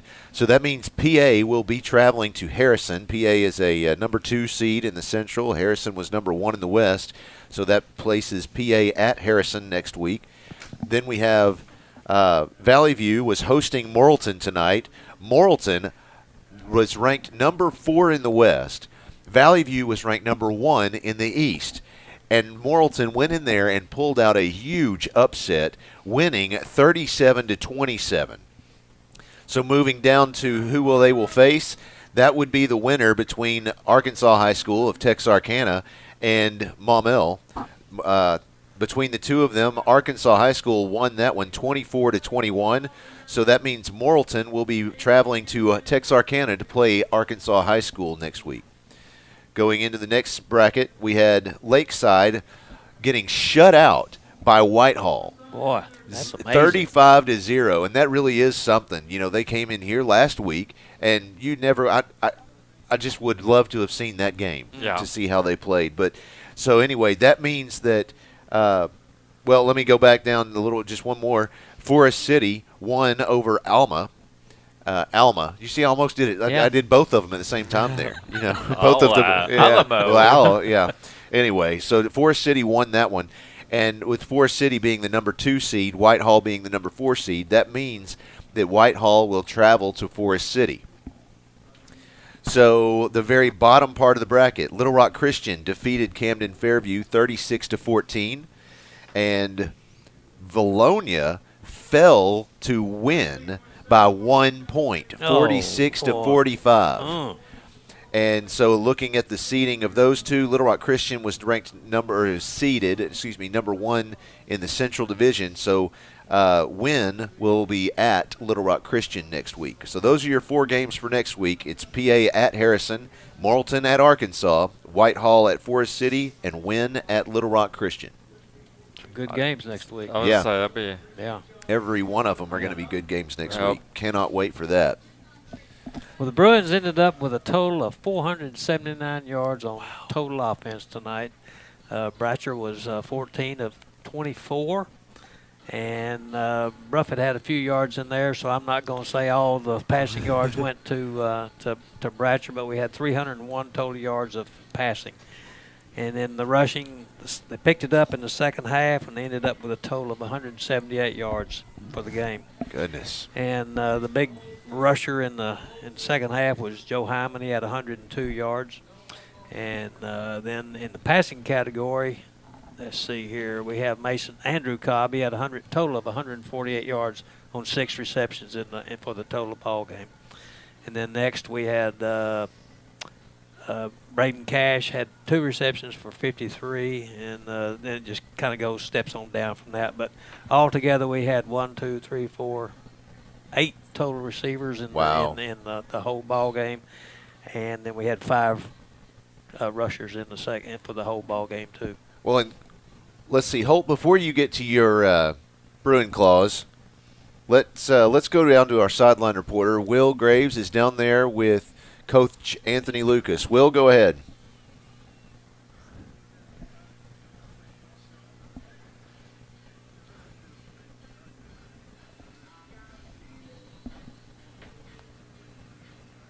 There's some things we've been talking about all week, and kids came out and got it done. I challenged the kids last Sunday when I found out that he was 1 win away from 200, and I mentioned it to him, and, he knew about it. He knew of him getting the 200, and so just happy for Coach Kelly, man. These kids most important. We got to move on to Harrison now, though, baby. Yes, sir. Thanks, Coach. Thank you.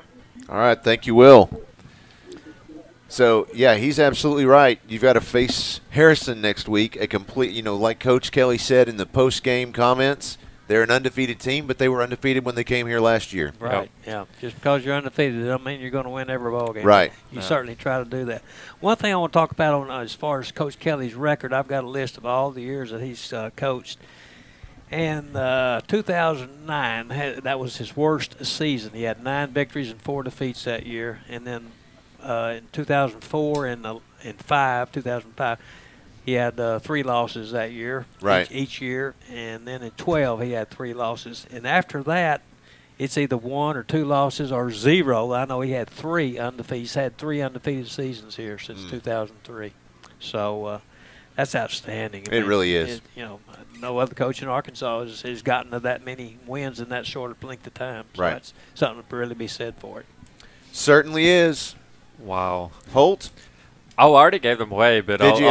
Fuda Shinkawa for the defensive side, and then I didn't know about Andrew Cobb's stats before I gave it to him, but I had a hunch they were pretty high. But Andrew Cobb for the offense with the 148 yards catching, and a couple of them were clutch and coming through big when they were needed. So those are the 2 Bear Claws. Well, I'll tell you right now, Fred McCulley, who is Dana Kelly's dad, told us, he said, for this game, Coach Kelly needs a Bruin Claw. Yeah. We'll give him one. Right. Yeah, so Coach Kelly gets one also. All right. Does Cupcake Factory have? No, they don't have cupcakes. I wish they would. I wish they would. That'd be kind of dangerous since it's right on my drive into the office. So, anyway, well, that's all I've got, guys. For all of the PA Live crew, be thanks safe so driving much. up next week. Yeah, be safe driving up. If you don't want to drive or make that drive, we'll be right out there for you. If you come up and cheer on the Bruins, bring a radio. You can stick along, listen along with us. And in the meantime, thanks for watching. Good night, good luck, and 73.